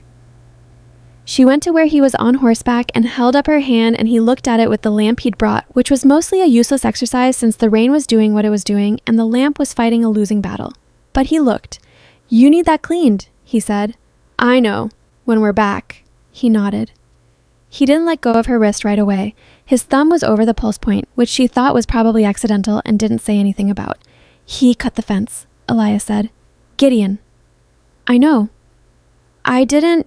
He stopped. "I sent him off the property. I should have made sure he actually left the territory." "You couldn't have known he'd do it on the way out," she said. "I should have anticipated it." "Elias." She said his name for the first time without the formal prefix, which she registered but didn't stop. "You filed the documents. The land office has the survey map and the letter. Whatever he does from here, the evidence is already where it needs to be. He can't take that back." He finally let go of her wrist. "No," he said. "He can't." Cole had gathered the last of the loose horses and was moving them toward the cut fence with the efficient, unhurried purpose of a man who had been doing this long enough to be calm about it. Vivian led Raven and the 2 she was holding, and Elias rode alongside, and they brought all 9 horses back through the gap and across the pasture in the rain. The ranch yard, when they came back through the main gate, had the particular organized chaos of a crisis being managed. Nate had gotten 2 other hands to help, and the stable doors were open and lit, and there were people moving in the purposeful way people moved when someone capable had given them things to do, and they were doing them. Nate came to take Raven's lead rope from her. He looked at her hand, and then at her face, and then at Raven with the thoroughness of someone making sure all the important things were still accounted for. "He okay?" he said. "He will be," she said. "I want to check his legs properly when he's inside and dried off. I'll get the lamp." She checked Raven's legs, all 4, methodically, the way she did everything, while he stood in his clean, dry stall and ate with a focus that suggested the mountain had been mostly inconvenient rather than traumatic. She found no new injuries. The wound site from the original infection was unchanged. She noted his temperature, which was within normal range. She closed her journal and sat down on the bucket that was her bucket now and held her scraped hand against her thigh and let herself be still for the first time in 3 hours. Elias appeared at the stall door. He had a clean cloth and a bottle of something she recognized as carbolic solution. He held them out. She looked at him. "Sit," he said. Not an order. The other version of it. She sat. He crouched in front of her and cleaned the scrape on her palm with the specific care of a man who was not accustomed to this kind of tending and was doing it seriously because of that. It stung. She did not flinch, which took a small amount of work. "The fence," he said while he was working. "I'll have it repaired tomorrow. I'll have the whole south section checked." "Good. And I'm going to have someone ride to the territorial marshal's office in the morning with a copy of the letter." He paused. "I thought about what you said, about not filing charges. But what he did tonight, the horses could have been killed. You could have been—" "I know," she said. "I should have done it this afternoon." "Yes," she said. "Probably." He looked up. She thought he might be expecting her to soften that. She didn't. "You're not wrong," he said. "I know," she said. Something shifted in his face. Not quite a smile, not that, but something adjacent to it, something that recognized the exchange for what it was. Two people who said what they meant. He finished wrapping her hand with a strip of the clean cloth, tied it off neatly, and stayed where he was for a moment, still crouched in front of her, close enough that she could see the rain still beaded on his jacket, the exhaustion around his eyes that matched what she felt in her own body. "When I came through that fence and saw you in the middle of the pasture," he said, "standing there in the rain with a bunch of horses and ropes." He stopped. "It's my job," she said. "No," he said, "it's not." He looked at her. A trial hire doesn't ride up a mountain trail alone in a storm to find someone's horse. He stopped again, and she had the impression that he was a man who did not run out of words often and was finding it disorienting. "I would have done it for any horse on this ranch," she said. "I know that," he said. "That's what I mean." She looked at him. The lamplight in the stable was the same light there had been on the first night 3 weeks ago, when she'd been sitting in this same stall doing the same essential work and he'd stood at the gate and watched Raven drink water for the first time. The same light and a different version of both of them, she thought. Same people, but with the particular modification that happened when people went through things together and came out the other side. "Get some rest," he said. He straightened up, and the moment of nearness resolved back into the ordinary space between two people. "I mean it. The horses are fine. Nate and Cole are on watch tonight. Go sleep." "I'll check on Raven at midnight," she said. "I know you will," he said. He sounded resigned to it in a way that wasn't really resignation at all. "I'll bring coffee." He left. She sat with Raven for a while after that, not doing anything in particular, just being there. The stallion had finished his evening meal and was standing at the back of his stall in the half-doze horses fell into when they were comfortable. One hip dropped, eyes soft. She thought about the trail, about the gap, about the second she'd spent looking at it from Raven's side and deciding what had to happen next. Her father used to say that the worst decisions were never the ones you made with time to think. The worst ones were the ones where the ground was giving way while you were deciding, and you had to choose with what you knew right now and nothing else. She had made the right call. She believed that. But she also knew, sitting here in the dry warmth of the stable while the rain continued outside, that the right call and the safe call were not always the same call, and the distance between them on a mountain trail in the dark was exactly 6 feet of empty air. She was still thinking about this when she heard boots in the yard. Not Elias. His were a sound she knew now, a slightly heavier fall on the right side from an old injury she'd noticed in his gait without asking about. These were lighter, quicker. Nate appeared at the stable door. He was dry, which meant he'd been inside for a while. He looked at her with the particular expression he had when he was about to report something he wasn't sure she'd want to hear. "Cole found something," he said, "out by the cut fence, when he went to tie it closed for the night." She stood up. "What?" "Tracks," Nate said. "And a camp. Fresh. Someone's been watching the ranch." She stood very still. "From which direction?" she said. "East," he said. "Up in the rocks above the south pasture. You can see the whole ranch from up there." She thought about Margaret Whitlock, who had ridden out here today with a lawyer and a petition and a smile that knew more than it was saying. She thought about Gideon, who had cut the fence on his way out, and then, had he gone? Had he actually left, or had he gone as far as the rocks above the south pasture and set up a camp and watched the chaos he'd created?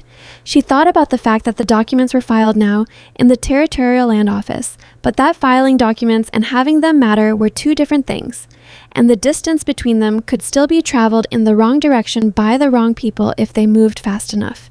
"Tell Elias," she said. "Cole already did," Nate said. "He wants to know what you think." She looked at Raven, still dozing in his stall, unaware of any of it. "I think," she said slowly, "that whoever's up in those rocks is watching to see what happens next." She looked at Nate. So we need to make sure what happens next is not what they're counting on. Elias sent Cole and 2 other hands up into the rocks before first light, not to confront whoever was up there.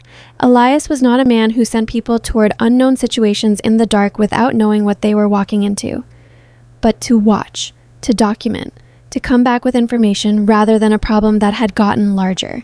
Vivian stayed in the stable. She had slept 3 hours on the cot, which was 2 more than she'd managed the first night and somehow felt like less. Her hand ached where the rock had taken the skin, and her hip had settled into the deep bruise she'd predicted for herself on the mountain trail. And she moved through the morning rounds with the specific care of someone who was hurting in ways that they've decided not to prioritize. Raven was good, better than good. He ate his full morning portion and stood at the front of his stall watching the yard with alert interest, like a horse who had remembered he was supposed to care about things. She checked his wound site. It was closing cleanly. She noted it in her journal and felt something she was careful not to call pride, because pride led to complacency, but it was close to pride. Cole came back at 7 in the morning. He found Elias and Vivian in the yard together. Elias had brought coffee, as promised, and they had been standing in a silence that was not uncomfortable, watching the light come up over the east peaks. 2 men, Cole said. Camp looks like 2, maybe 3 nights' use. They're gone. Cleared out sometime in the night. He held out what he'd found. A piece of paper, folded once, left weighted under a rock at the edge of the camp. Found this. Elias unfolded it. Vivian read it over his arm without asking permission. It was short. 3 lines, in the careful handwriting of someone dictating legal language from memory. The claim has been withdrawn. Further correspondence will come through proper channels. Consider this matter closed. No signature, no date. Elias read it twice. He refolded it and held it for a moment, looking at the eastern peaks where Cole had come from. Margaret, he said. Not a question. Has to be, Cole said. That's her way of doing things. No face, no admission, just a note under a rock. Vivian thought about the letter with Margaret Whitlock's signature on it, the one that was now in the Territorial Land Office alongside Elias's survey documentation. She thought about a woman who was intelligent enough to build a cattle empire and ruthless enough to run a 12-year foreman against a neighbor's ranch, now calculating the odds on her remaining options. The letter changed everything. Margaret had signed it herself, not through an intermediary, not through the careful buffer of someone else's handwriting. Her name was on an explicit proposal to commit land fraud, and it was currently sitting in a government office with people who had the authority to act on it. Pressing the land claim further meant drawing more attention to that letter. Withdrawing quietly meant cutting her losses before the territorial marshal came looking. She had chosen to cut her losses. Vivian took a slow sip of coffee. She'll be more careful next time, she said, with whoever she targets next. Maybe, Elias said, or maybe the territorial office follows up on the letter and she doesn't get it next time. He looked at Cole. Thank you. Go get breakfast. Cole went. Elias stood in the yard with the folded note in his hand and the coffee getting cold and the morning light doing what morning light did over New Mexico. Coming in slowly at first and then all at once, filling everything. It's over, Vivian said. Mostly, he said. The marshal still wants to talk to Gideon. They'll find him eventually. They will, she agreed. He looked at her sideways. You don't seem surprised about any of it. I'm surprised it resolved this fast, she said honestly. I expected her to push harder. She's a practical woman, he said. That's always been her trouble, actually. She's practical enough to know when a position is untenable, not moral enough to have avoided getting into it. He paused. There's a type. Vivian thought about the ranchers who had turned her away before Silver Creek, the ones who had looked at her case and her hands and her face and made their calculations and sent her on. She thought about practicality as its own kind of cruelty. Not vicious, just indifferent, which was sometimes worse. There is, she said. They stood there a little longer. Nate came out of the bunkhouse and crossed the yard and stopped when he saw them and clearly decided this was not the moment to report whatever he'd come to report. He reversed course without saying anything. Vivian almost smiled. Your 6 weeks are up in 9 days, Elias said. She had been aware of that. She was always aware of that kind of deadline, the way you were aware of a tooth that had started to ache. Not constantly, not obsessively, but present underneath everything else. I know, she said. I want to offer you something. He stopped. He was a man who said things precisely and took his time getting to precision. She waited. Not a job, he said. Not the way I'd offer a job to a hand or even a foreman. That's not... He stopped again. I want to offer you a formal arrangement, a partnership in the livestock operation. Your name attached to the work you're doing with a share of what it produces, equal standing." She looked at him. "I've been thinking about this since before the storm," he said. "Since before Gideon, since before any of it." He held her gaze with the directness she had come to understand was simply how he was. Not performing confidence, just using it. "You came here to save a horse. You ended up saving considerably more than that. And I've been watching you work for 3 weeks and I know what I'm looking at. I've been in this business long enough to know what I'm looking at."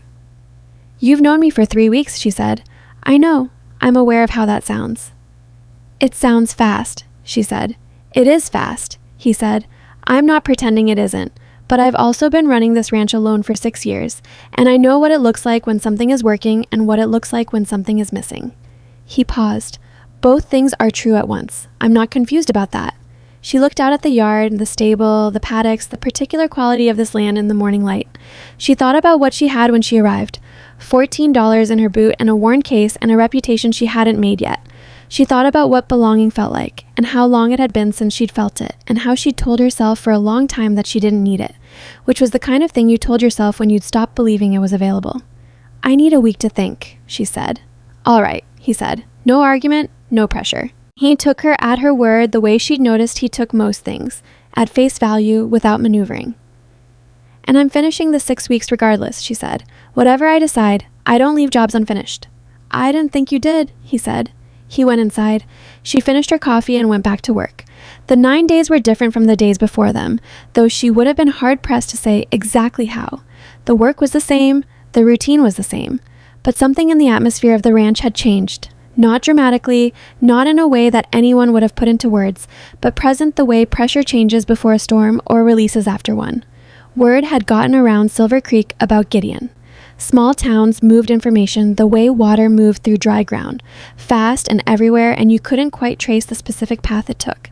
By the 3rd day, people in town knew that Gideon Price had been removed from the Double B under circumstances that involved Margaret Whitlock and a letter and some missing documents. The specific details were imprecise, as they always were by the time they reached the 3rd retelling, but the essential shape was right. Doc Calhoun came to the ranch on the 5th day. Vivian was in the small paddock with Raven. Real exercise now, 20 minutes of controlled movement, nothing that would strain the wound site, when she saw Calhoun's horse tied at the front fence. She finished the session and led Raven back to his stall before she went to find out what the old veterinarian wanted. He was on the porch with Elias when she came around the side of the house. He looked at her with the same slow blink he'd used when she walked into his office 3.5 weeks ago, but there was something different in it now. "Hartley," he said. "Calhoun," she said. "Heard you've been busy." "Somewhat." He looked at Elias, then back at her. "Raven's genuinely recovered? Ask him to the fence and see for yourself," she said. Calhoun looked at her for a moment. He was a man who made decisions slowly and kept them once he'd made them, and she could see him making one now. "I've got 3 ranch clients asking about you," he said. "Since the word got out, they want to know if you're available for calls." She said nothing, waiting. "I'm not getting younger," Calhoun said.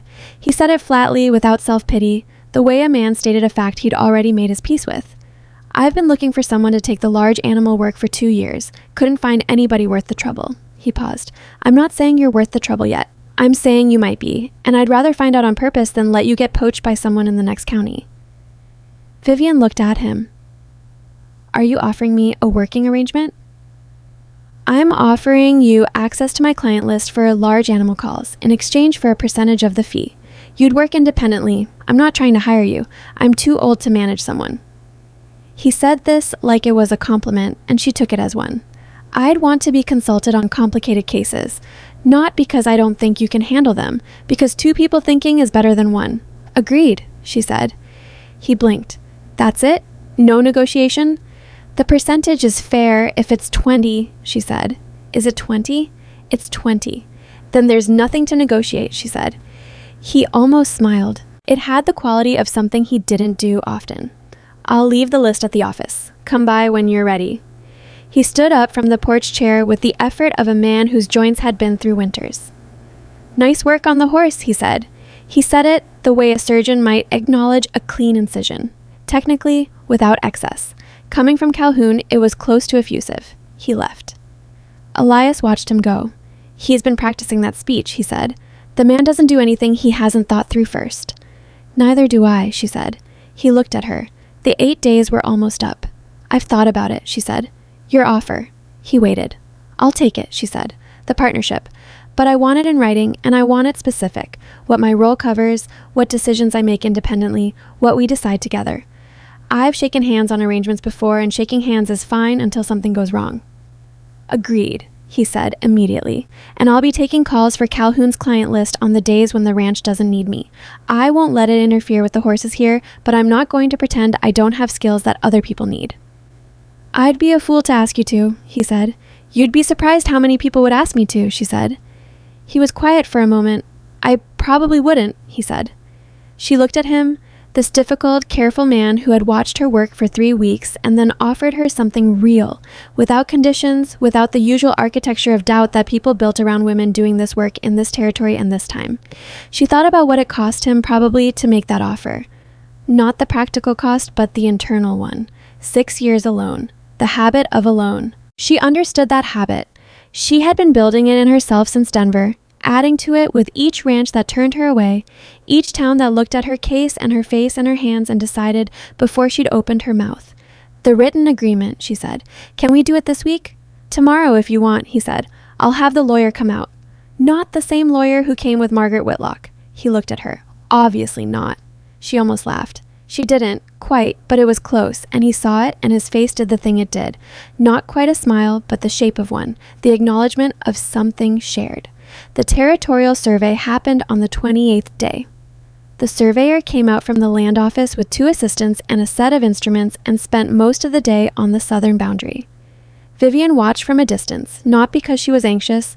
The documentation was solid, she had no doubt about that, but because she had been part of getting it there and she wanted to see it through to its end. The surveyor confirmed Elias's boundary line. The spring was on Double B land. The water rights were intact. He filed his report the same afternoon and rode back to town. Nothing dramatic happened. There was no confrontation, no last-minute maneuver from Margaret Whitlock. Whatever calculations Margaret had been running since the withdrawal note had led her to a conclusion that did not involve further engagement, at least not now. The territorial marshal's office found Gideon Price 11 days later in a town 2 counties east, staying in a boarding house under his own name, which suggested he had either underestimated the reach of the investigation or had simply run out of the energy required to be more careful. Howe was brought back to Silver Creek for a formal inquiry. The proceedings were slow and complicated in the way territorial legal proceedings always were, and they stretched over several months. Vivian was called to give a statement about what she had found in the equipment shed and what she had overheard through the stable wall, and she gave it plainly and in detail, and the examiner wrote it down and asked his questions, and she answered those too. She never saw Gideon during the proceedings. She did not look for him. She had said what she knew, accurately, and what happened next with that information was for other people to determine. She had done her part. Margaret Whitlock was summoned for a separate inquiry regarding the letter. Her attorney was present. The outcome was not dramatic. There were fines, there were conditions, there was a formal record that her name was attached to. She did not lose her ranch, she did not go to prison. The territory's legal machinery was slow and imperfect and not designed to land hard on wealthy people who could afford good attorneys. Vivian understood that. She didn't like it, but she understood it.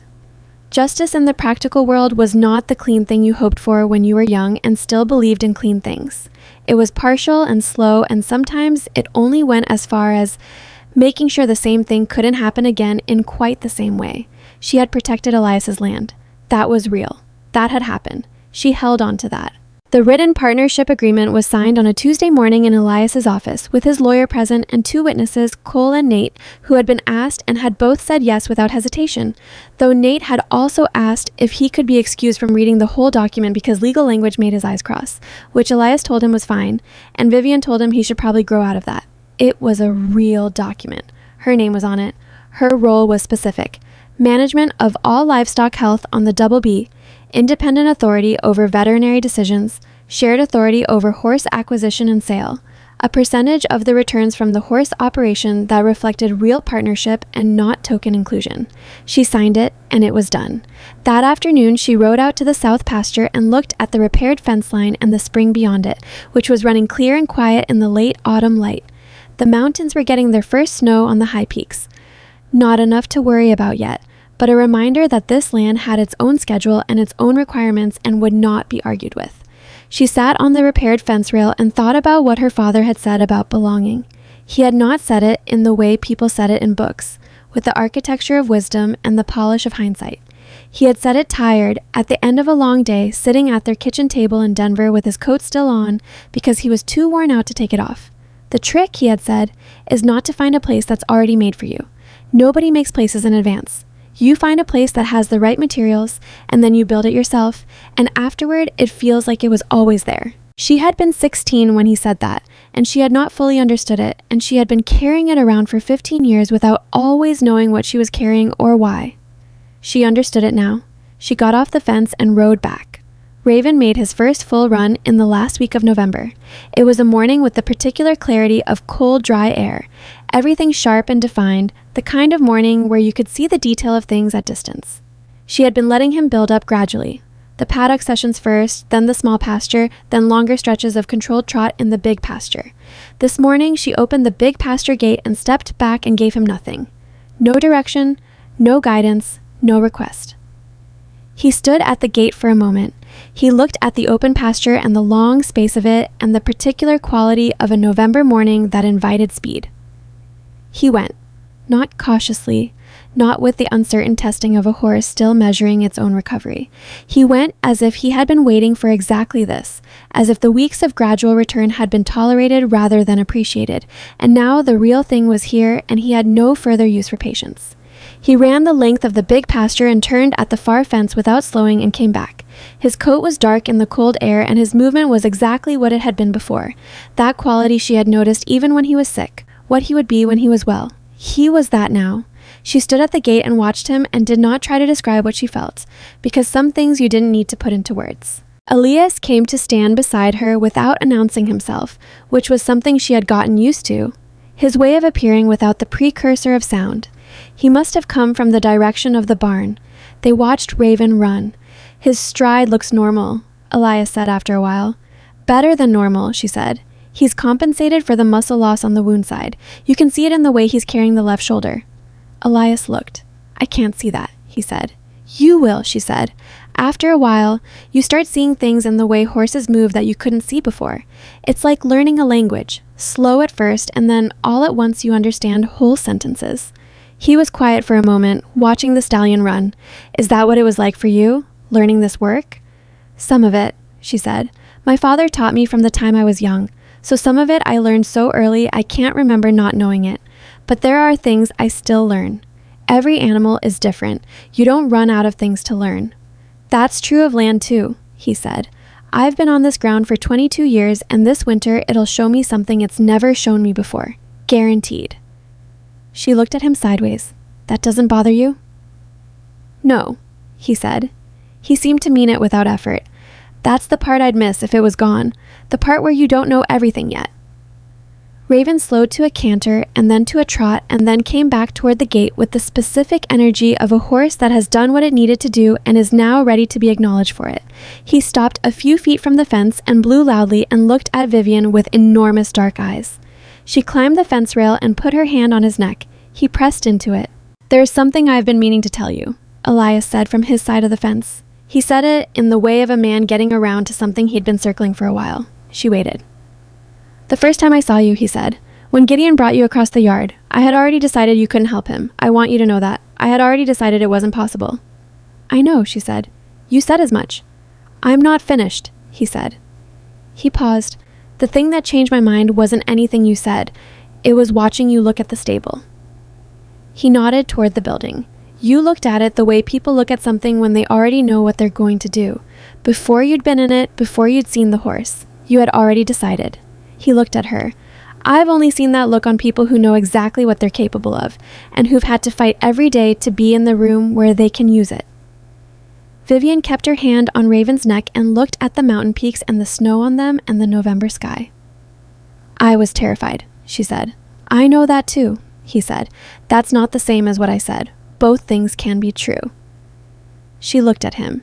He was watching her with the direct, unhurried attention that was simply his way. Not performing anything, not managing a moment, just seeing her. Why are you telling me this now? she said. He was quiet for a moment. Because you've been here for weeks and you've saved my horse and found the evidence that saved my land and gone up a mountain in a storm and signed a legal agreement, and you still talk about yourself like you're waiting for someone to tell you that you're allowed to be here. He said it without accusation, plainly the way he said everything. I wanted to tell you, you're allowed to be here. You've been allowed to be here since the first morning, and you earned it before that. She did not say anything for a moment. She was not generally a woman who needed to be told things. She had built her competence and her independence on not needing to be told things, on doing the work and letting the work speak and not waiting for permission or acknowledgement. Her father had raised her that way, and her years on the road had reinforced it, and she had come to think of that self-sufficiency as a completed structure, something that was simply part of how she was built. But she had been carrying the weight of other people's doubt for a long time, longer than she'd fully admitted, even to herself, and there was a difference. She understood this now, standing at this fence on this particular morning, between not needing permission and not needing to hear that you belong somewhere. The first was independence. The second was loneliness that had learned to call itself strength. Thank you, she said. She said it simply without deflecting. He nodded once. Raven shook his head and bumped her hand, impatient with being ignored. She laughed. It came out surprised the way laughing did when you weren't expecting it, and she heard the ease in it. The real ease, not the performed ease she'd been using for years to signal she was fine when she wasn't. She heard the difference, and she thought her father would have heard the difference too, and been glad. The months that followed were not uncomplicated. The ranch work was hard, and sometimes it went wrong, and she made mistakes that she fixed and noted and tried not to repeat. There was a winter sickness that went through 3 of the horses in February, and she was in the stable for 4 days straight managing it. One of Calhoun's ranch clients turned out to be a man who wanted her to defer to his own opinions about his animals, and she told him twice that she was the veterinarian and she needed him to let her work, and when he didn't change, she told Calhoun she couldn't take his calls anymore, and Calhoun said, without particular surprise, that he understood. Nate became what she'd known he would become. Quick, careful, genuinely skilled, the kind of person who learned by paying attention rather than by being told. She taught him everything she could organize into teaching, and the rest she showed him by doing. He made mistakes. She told him clearly when he had and what the mistake was and what to do differently, and she did not make him feel bad about it beyond the correction. That was what her father had done for her. In the spring, 2 women from the town of Silver Creek came to the Double B and asked about work with the horses. They had heard the way things got heard in small towns through the specific accumulation of conversation, that the Double B was the kind of place where a woman could do real work and be taken seriously for it. One of them had experience with horses. The other was learning. Vivian hired them both. Elias raised an eyebrow. The operation is expanding, she said. We need people. We could hire experienced hands, he said. We are hiring experienced hands, she said. Clara's been working horses for 6 years, and Marie is going to be excellent. Give her a season. He looked at her for a moment with the expression she had learned to recognize. The one where he was deciding whether to continue the conversation or accept that she had already made the decision and was simply informing him. He accepted. Marie was excellent by early summer. On an evening in July, when the light was the particular gold of high summer evenings in New Mexico and the air smelled of dry grass and something far off that might be rain, Vivian was sitting on the fence of the main paddock watching Raven in the last of the light. She was thinking about something Nate had asked her that morning, which was whether she'd always known she would end up somewhere like this, doing this work. She had told him she hadn't known, that for a long time she'd been too busy surviving to think about what she was surviving toward, that the answer to where you ended up was usually constructed in pieces over years, and you only understood the shape of it once you were far enough in to see it whole. Nate had nodded with the seriousness of someone who was writing things down in the back of his mind. She was still thinking about that when Elias came and sat on the fence beside her. He didn't bring coffee. It was evening, but he'd been doing the thing he'd done since November, the appearing without announcement, the sitting in silence that wasn't uncomfortable, the being there. She'd been doing it back, probably longer than she'd admitted, even to herself. Nate asked me something today, she said. What? Whether I always knew I'd end up somewhere like this. He was quiet for a moment. What did you tell him? The truth, she said. That I didn't know, that I was too busy moving to see where I was going. She looked at Raven, who was moving slowly around the paddock in the evening light, not running, just moving the way horses moved when they were content. I arrived here with $14 and one idea, which was to look at a sick horse before someone decided he was already dead. That's all I knew I was doing. And now, he said. She looked at the ranch, The stable, the paddocks, the fence line she'd watched get repaired, the south pasture with the spring on it that was still double B land. She looked at the horses moving in the evening light and thought about the 2 women she'd hired, and Nate, and Calhoun's client list, and the agreement with her name on it in the office. She thought about her father at his kitchen table saying the trick is not to find a place that's already made for you. "Now I know what I built," she said. Elias looked at her. The evening light was doing what evening light did to faces, softening the edges, making visible the things that were there all along. "So do I," he said. It was not a grand declaration. It was not the sweeping language of people who had their feelings organized in advance. It was 2 people, sitting on a fence in the July light saying the simple, true thing. That was enough. That was, in fact, more than enough. Raven moved through the gold light of the paddock, fully recovered, fully himself. The horse that wasn't supposed to live, running on land that wasn't supposed to stay, saved by hands that weren't supposed to be capable of the saving. He ran because he could. Because the ground was solid under him, and the evening was long, and he was well. Vivian watched him and understood something she would later try to explain to Nate, imperfectly, in the way that things that matter are always explained imperfectly. That what you save sometimes saves you back. Not cleanly, not immediately, not in the way you'd script it if you had the choice. But in the slow accumulation of mornings where you wake up knowing where you are and why you're there, and that the people beside you chose to be beside you and you chose them back. That's how belonging worked, in the end, not the dramatic arrival, but the daily decision to stay. She had come to Silver Creek to save a dying horse. She had stayed because staying was what the work required, and the work had turned out to be larger than a single horse, and the staying had turned out to be something she was choosing freely, and not just doing out of stubbornness, which was how she had been living for a long time and had not fully known it. Her father's case was in the tack room where it always was, cleaned and organized, the instruments her hands knew by feel.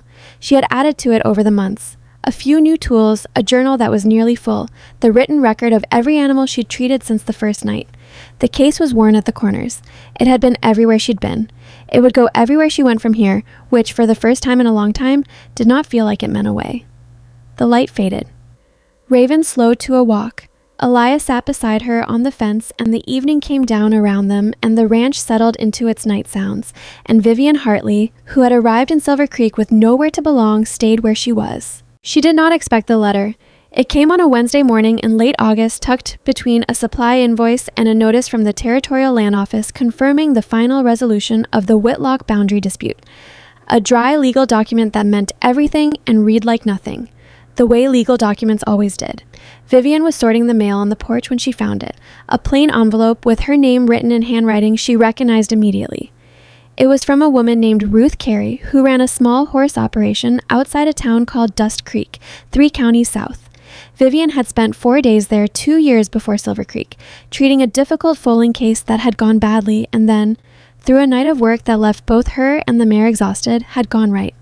Ruth Carey had paid her fairly and fed her well and told her when she left that she hoped things got easier. Vivian had thought about that sentence more than once since then. She sat down on the porch step and read the letter. Ruth had heard about the Double B, she had heard about Raven, about the land dispute, about the woman from Denver who had walked into Silver Creek with a veterinary case and no reputation and had built both within a season. She had heard it the way news traveled through ranch country, slowly, imprecisely, but essentially true. She wrote that she was glad. She wrote that she had told her daughter about Vivian when her daughter was 16, and asking whether there was any point in learning the skills she wanted to learn, and Ruth had said yes, there was a point, here was a name. This woman did not stop. Vivian read that sentence twice. She sat on the porch step for a while after she finished the letter, holding it, watching the yard. Nate was working with the bay gelding in the small paddock. Real work, competent work, the kind that no longer needed her watching to be right. Clara was in the stable. Marie was in the south pasture checking the fence line, which she had made her particular morning responsibility without being asked to. The ranch moved around her with the self-sustaining logic of something that had found its own rhythm. She folded the letter and put it in her vest pocket. She would write back to Ruth Carey tonight, a real letter, the kind that said more than thank you. She would tell her that the daughter should come if she wanted to come, that there was work here for someone who was learning, that the Double B had a habit of being useful to people who were trying to become what they were supposed to be. She was still thinking about what she would write when Elias came around the side of the house and stopped when he saw her sitting on the step. "You're not working," he said. Not accusatory, just noting. "I'm thinking," she said. "About?" She handed him the letter. He read it standing up, which was how he read everything. He was not a man who sat down to handle things he could handle standing. She watched his face while he read. He had a face that rewarded watching, not because it was expressive in the usual way, but because the small things in it meant large things if you understood the vocabulary. When he finished, he handed it back. "Ruth Carey," he said. "I have heard of her operation. Good horses." "She's a good woman," Vivian said. "She was kind to me when being kind wasn't easy." He sat down on the step beside her, which was something he would not have done 4 months ago, not out of formality, but because he was a man who had spent years keeping a certain careful distance from things he didn't know how to hold yet. He was learning. She had watched him learn the same way she'd watched Nate learn, with the same patience, though she had never said that to him and never would. "Her daughter should come," he said. "That's what I was going to write." "Write it today," he said, "before the week gets away from you." She looked at him. "I was going to write it tonight." "Tonight you'll be in the stable checking on that gray mare's hoof again," he said. "You've checked it every evening for a week." "It's improving," she said, "but not consistently. I want to see if—" "Vivian," she stopped. "Write the letter first," he said. "The mare will still need checking at 8 o'clock. She looked at him for a moment. He looked back with the patient steadiness of a man who had learned, slowly and with some difficulty, that caring about someone meant sometimes telling them to stop working for 10 minutes. "All right," she said.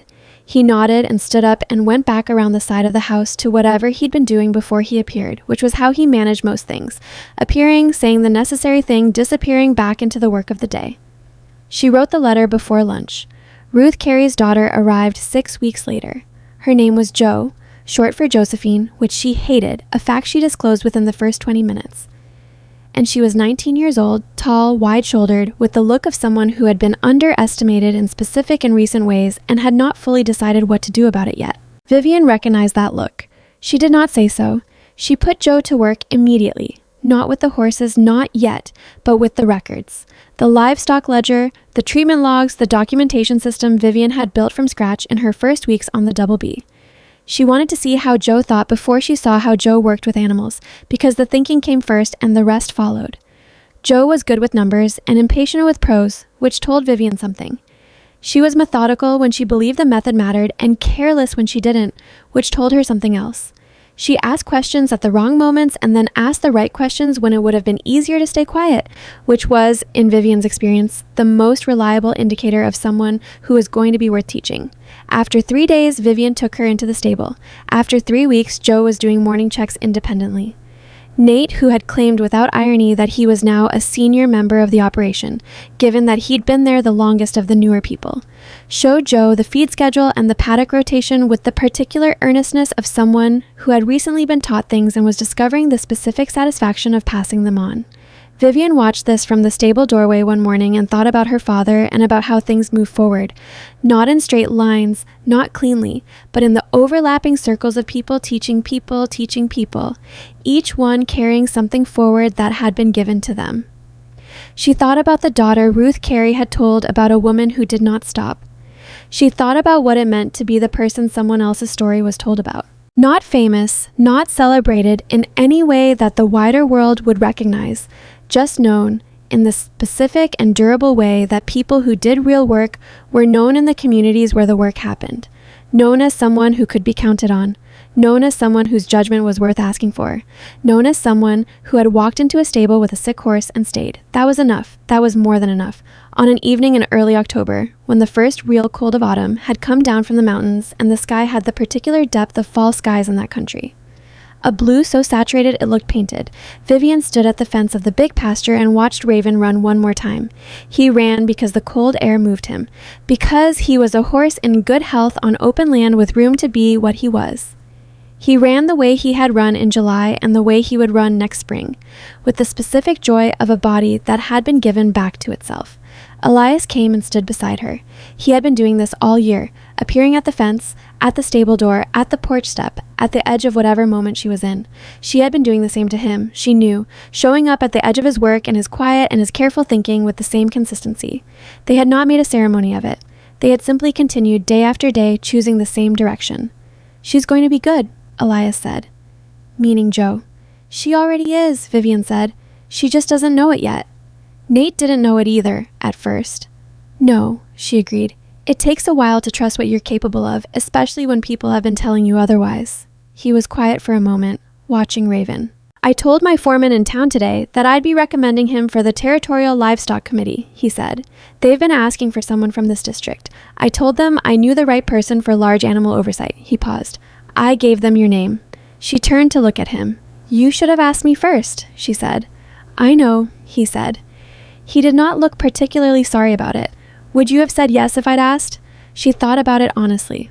Probably not immediately. That's why I didn't ask, he said. She looked at him for a long moment. He looked back with the particular steadiness that was simply who he was. Not stubborn, not manipulative, just a man who had watched her undervalue her own reach for long enough that he'd decided to push once and see what happened. I'll think about it, she said. That's all I'm asking, he said. She turned back to the pasture. Raven had slowed to a canter, wide circles in the fading light. Beyond the pasture, the mountain peaks were showing their first permanent snow of the season. White against the dark blue sky, and the air smelled of cold grass and distance. She thought about what she would tell Ruth Carey's daughter when Joe was ready to hear it. Not yet. Joe was still in the early stage, where everything was about skill and technique and getting the fundamental things right.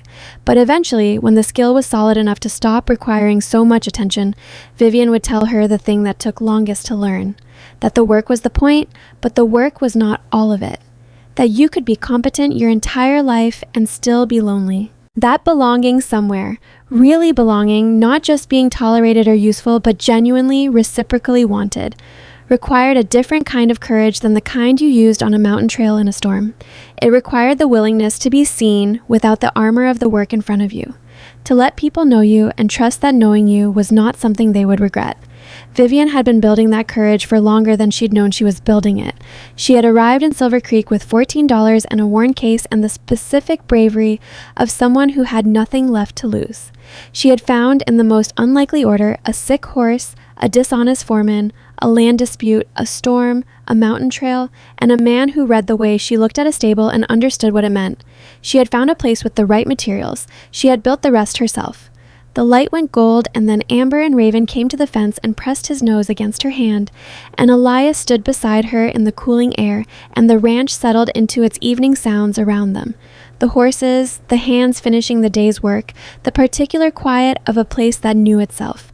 Vivian Hartley, who had arrived going nowhere, stayed exactly where she was. It was the bravest thing she had ever done.